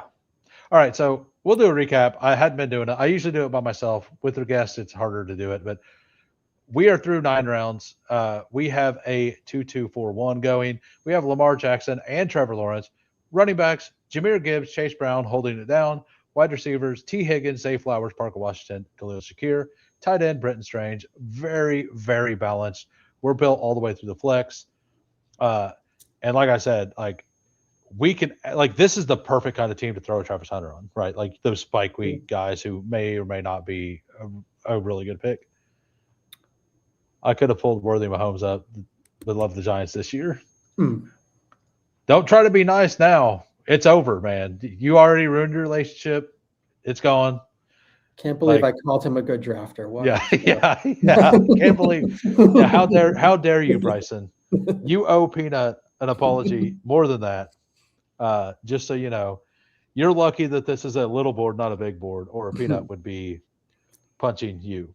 I like our team too, because in addition to the nice picks, it's like we've stuck within probably the top 6 or 7 teams that are going to project to score the most points in the league this season too.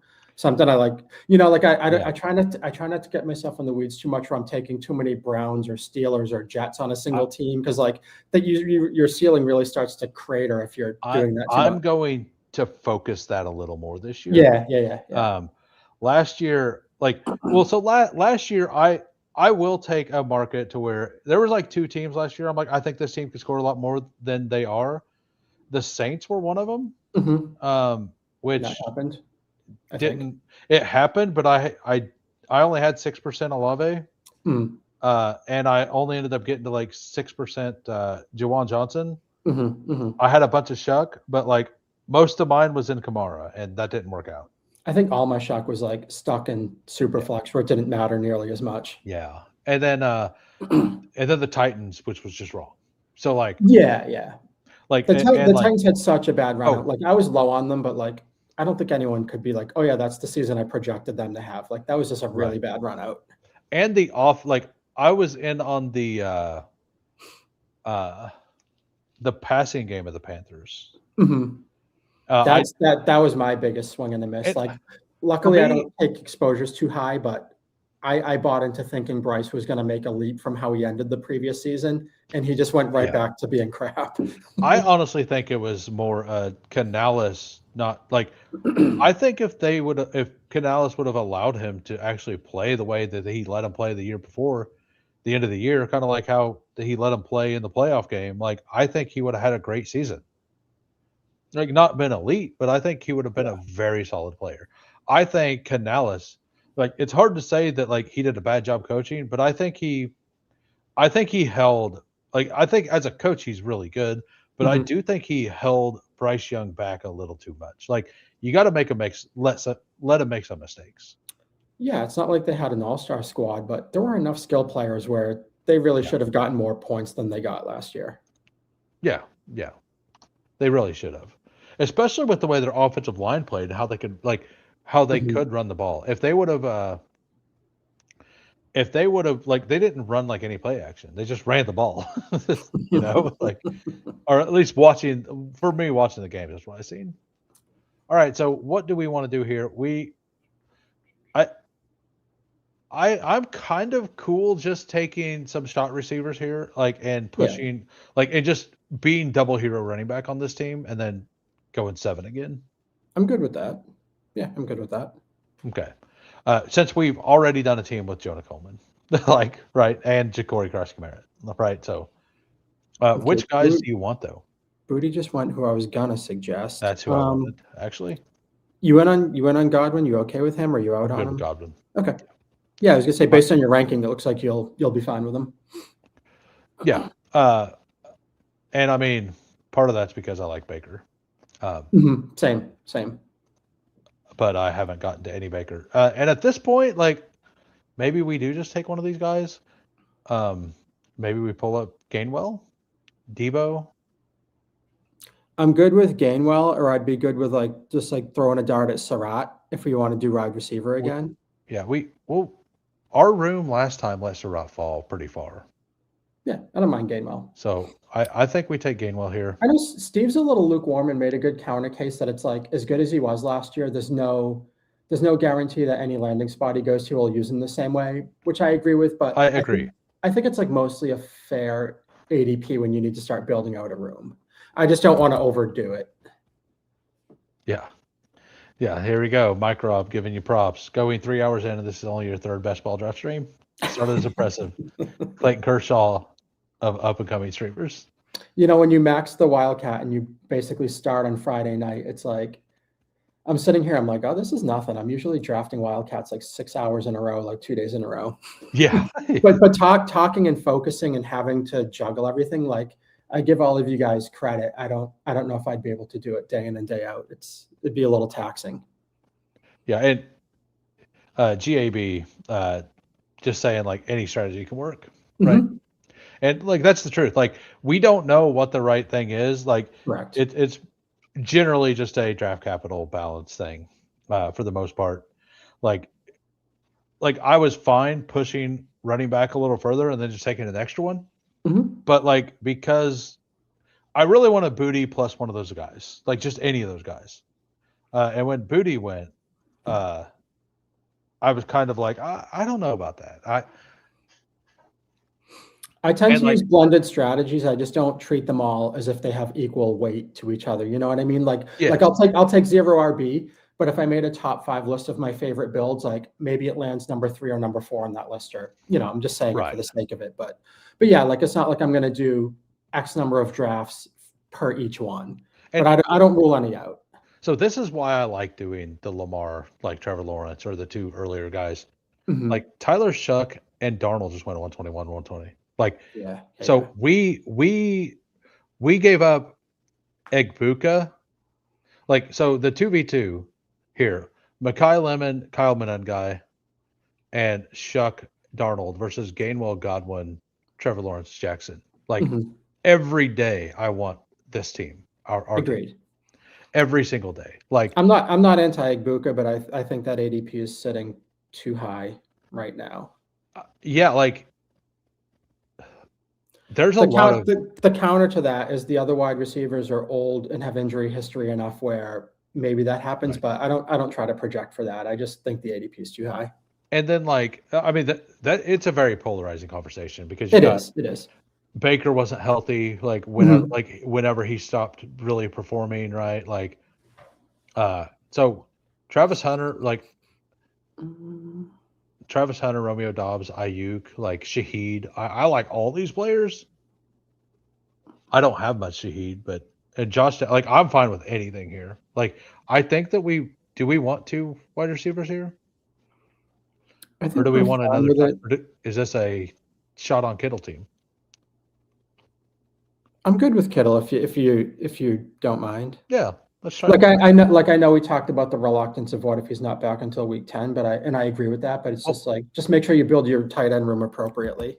right, like we have strength. Like this is exactly what I was talking. Like how I said I would like to build it if I when Yeah, I take yeah, him. yeah. You take Exactly. Strange, you take Kittle, and then you get somebody down here who's reasonable, right? Like Exactly. probably. What you don't want to do is like Kittle, then Parkinson, then another Yeah. late one. Like you need those floor guys and volume guys to carry it. Yeah. And like Yeah. so right here we could do that. Do we want a running back? Do we want one of these? I haven't taken any Dobbs yet. Like, but I'm cool with Dobbs. I'm cool with Dobbs. And I we think don't even if he moves to a new team, he's gonna have a decent role. like that's a more floor though. Yeah, we'll take Dobbs. Like I say floor, but like every year he has two 20-point games. And nobody respects it. And like I'm one of those people who doesn't respect it. I liked taking a receiver there, and when I skimmed the rest of the names, I didn't have enough of a case to make for any of the others to be like, oh, Right. switch this really fast. And like Jacoby Lane Hmm. is falling. Right. Hmm. So like I'm gonna wait till that settles before I take more. Where are you at on Ayuk? Like obviously we know he won't be a 49er, but like are you fine taking the guy, or do you think he's just going to be like a head case, like no matter where he goes? I view him as an 8%.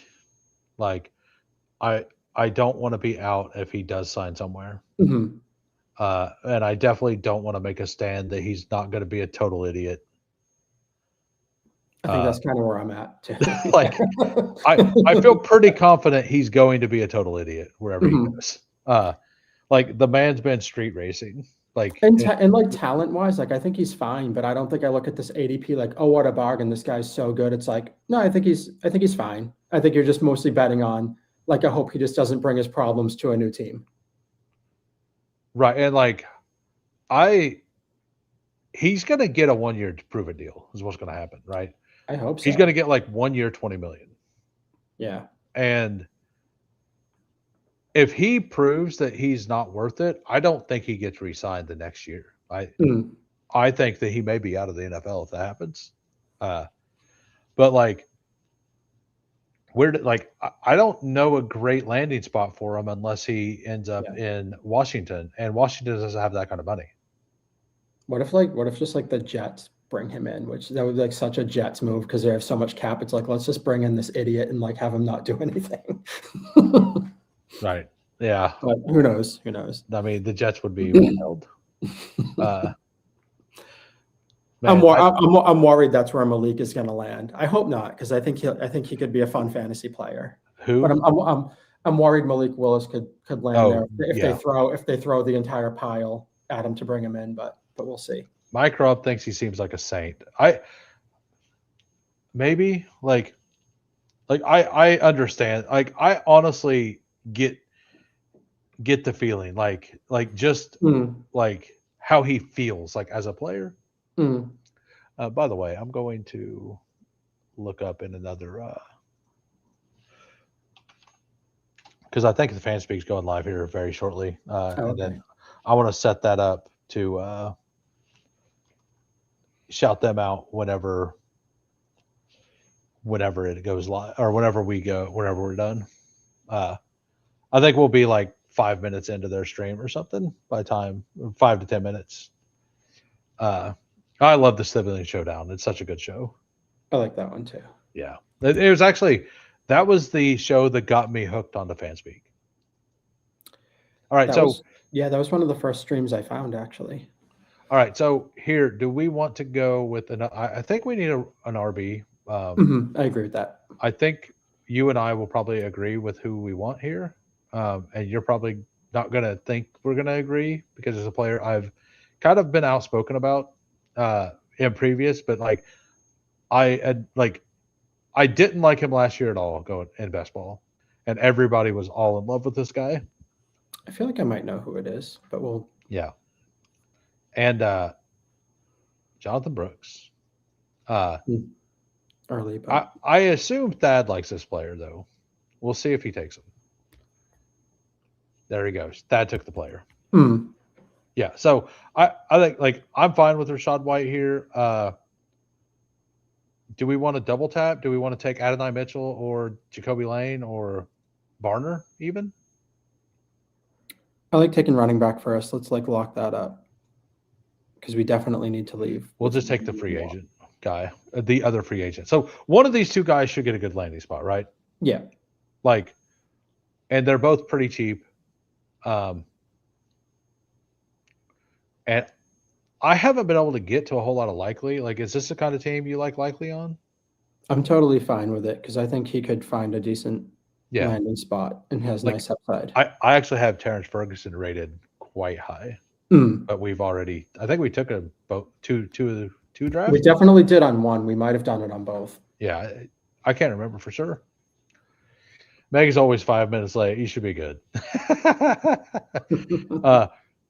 Do you want to see Tyreek come back to Kansas City? I mean, I would love to see Tyreek come back to Kansas City, but like he can't create like between him and Rashee Rice. Like I think they would cancel all the noise out of each other. Like there'd be so much noise you couldn't focus on any of it, so it wouldn't matter. But to be honest, like there's zero chance Kansas City has the money to do it unless they do some things that are really, really dumb. I think I'm with Lutz, by the way, where I think the Saints are going to pick Love in the draft. I really don't think they will, and it just it makes sense on paper with how old Kamara is, and I don't think the other the Saints. I thought you meant we were talking Kansas City. Sorry, I jumped a little bit. Yeah. I was looking more comment up. Yeah, I just missed you say the Saints. I honestly do think that that's kind of where Love goes. It makes so much sense. Kamara, I think, past age 30. And the other two running backs they've had their chances, and I just don't think they're good at all. The other thing I think could happen, I haven't looked at the board too much, but I really do think that a team in the top 10 that's like picking at like 8, I don't know who's there, but like let's say the team at 8, like if they need a pass rusher, I honestly think somebody may move up to 4 with the Titans. The Titans move back before the Saints, and then the Titans take Jeremiah Love.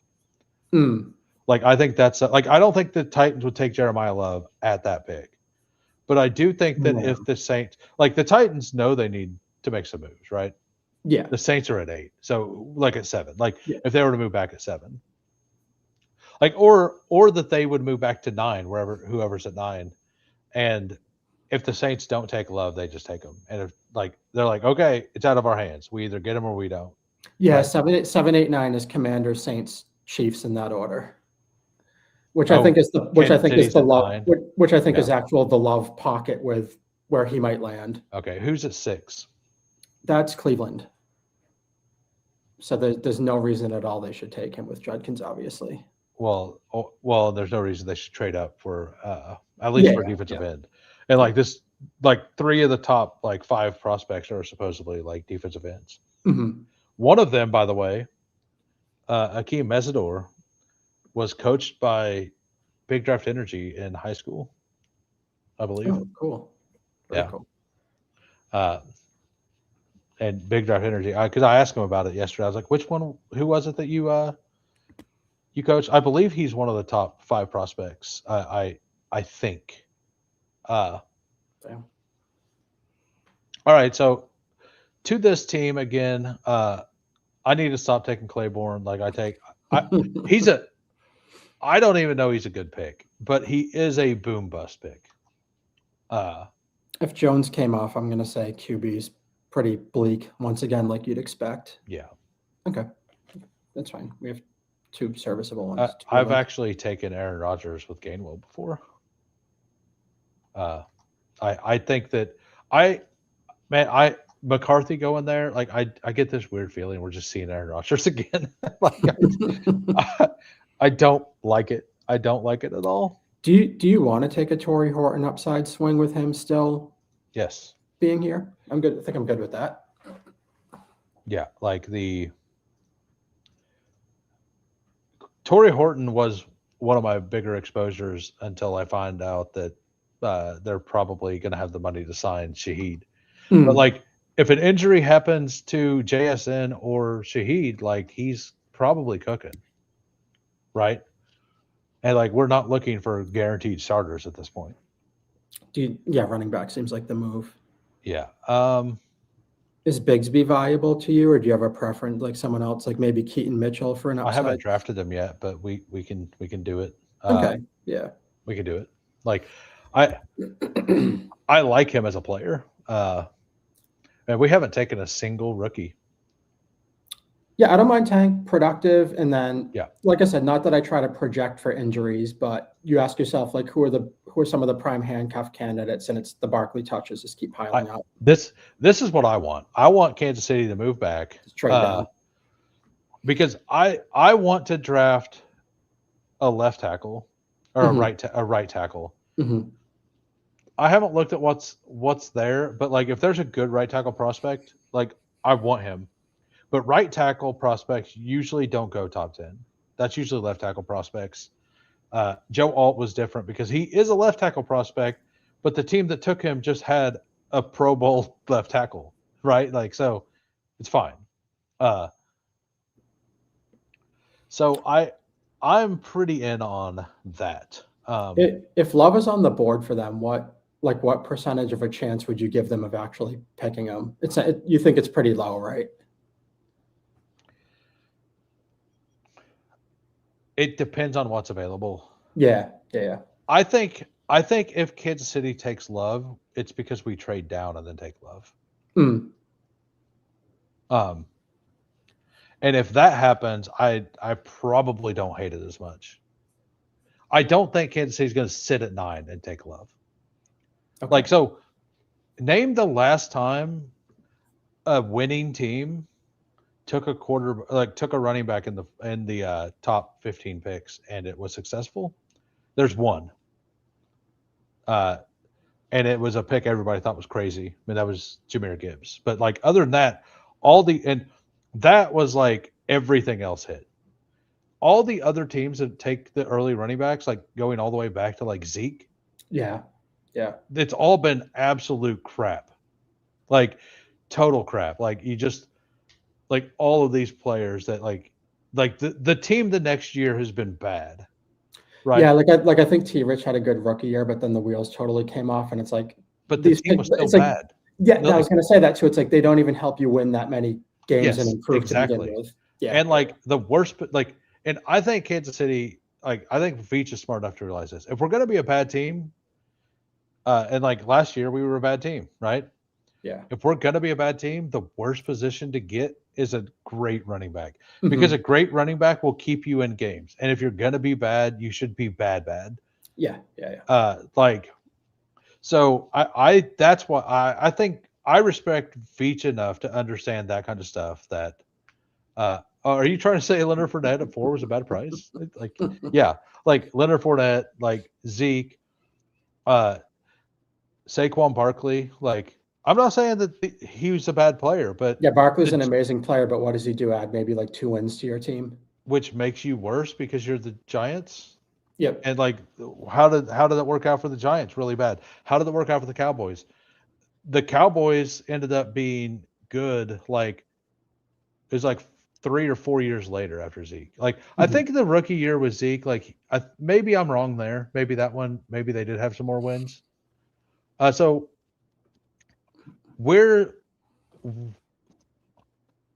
that's ugly. That's that. Yeah. All right, so we'll let you pick a running back this time. You had me pick the late one the last couple times. And we could take a wide receiver as well.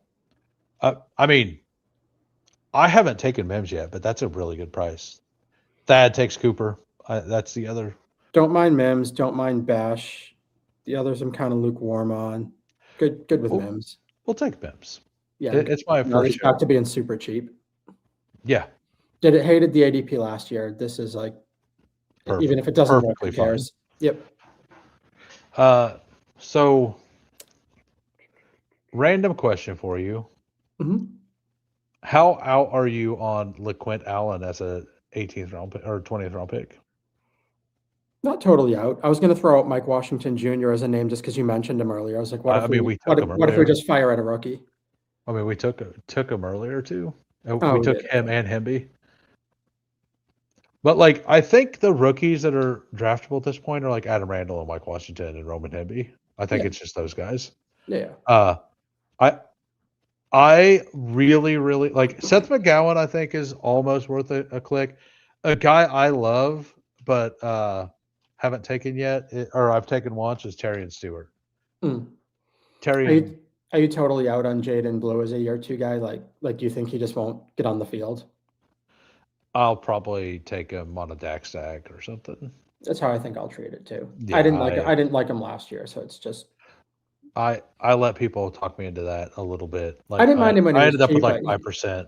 I ended yeah, up with like 5%. I wish I would have stayed at 2, but at the same time, like I let him talk me into that, and I didn't get in on Javante still. So like I just made the Yeah. wrong choice there. That like I was saying, like a lot of my exposure, like I was bad with the injury luck, but like there were other things that were just bad, and that was just bad. Like it just what's up, Coyote? We are almost wrapping things up here. We have one more pick, and then we are heading on over to the Fanspeak Network. But yeah, I appreciate you coming on today. Had a really good time. It's been awesome.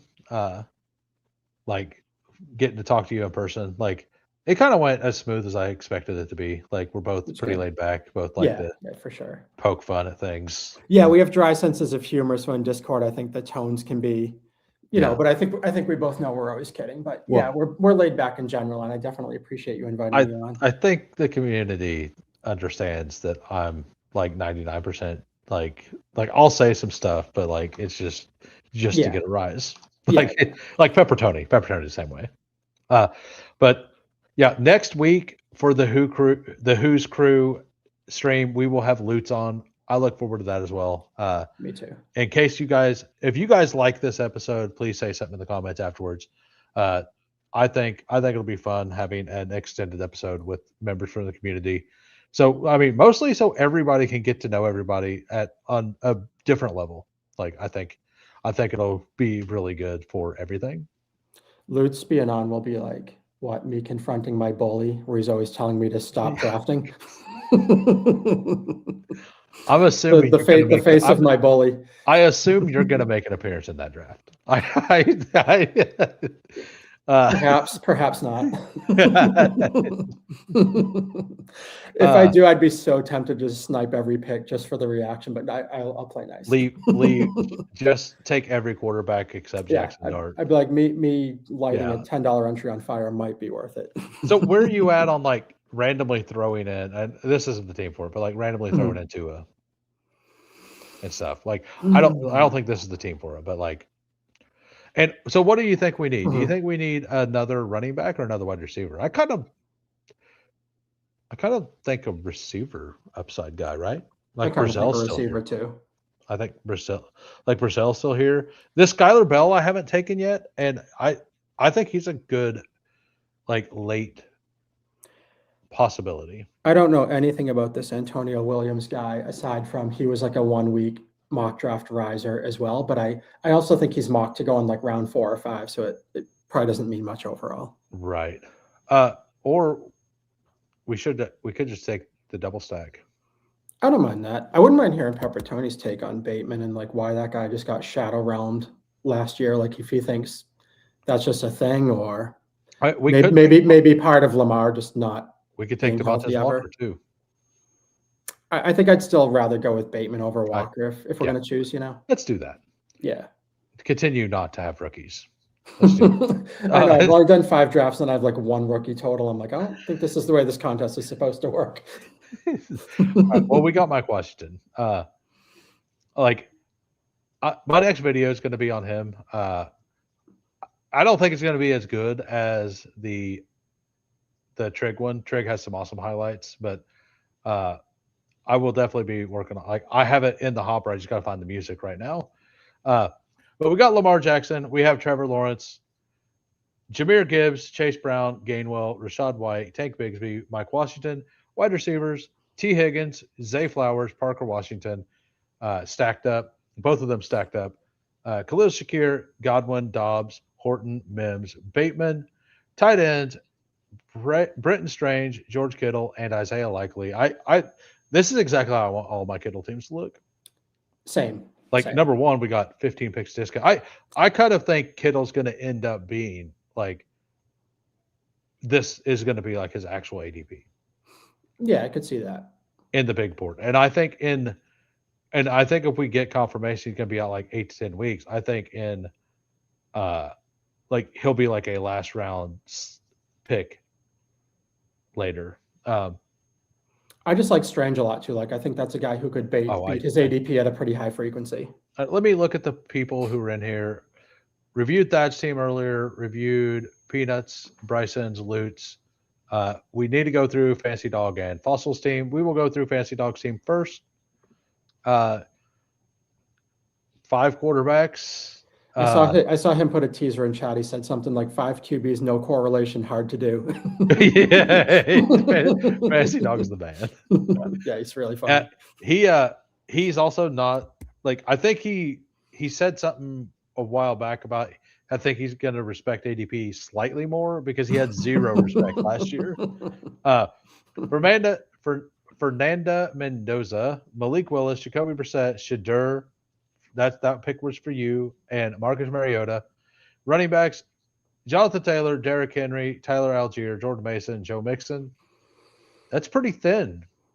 But I mean, you got the top. Like this actually, like this is one of those teams.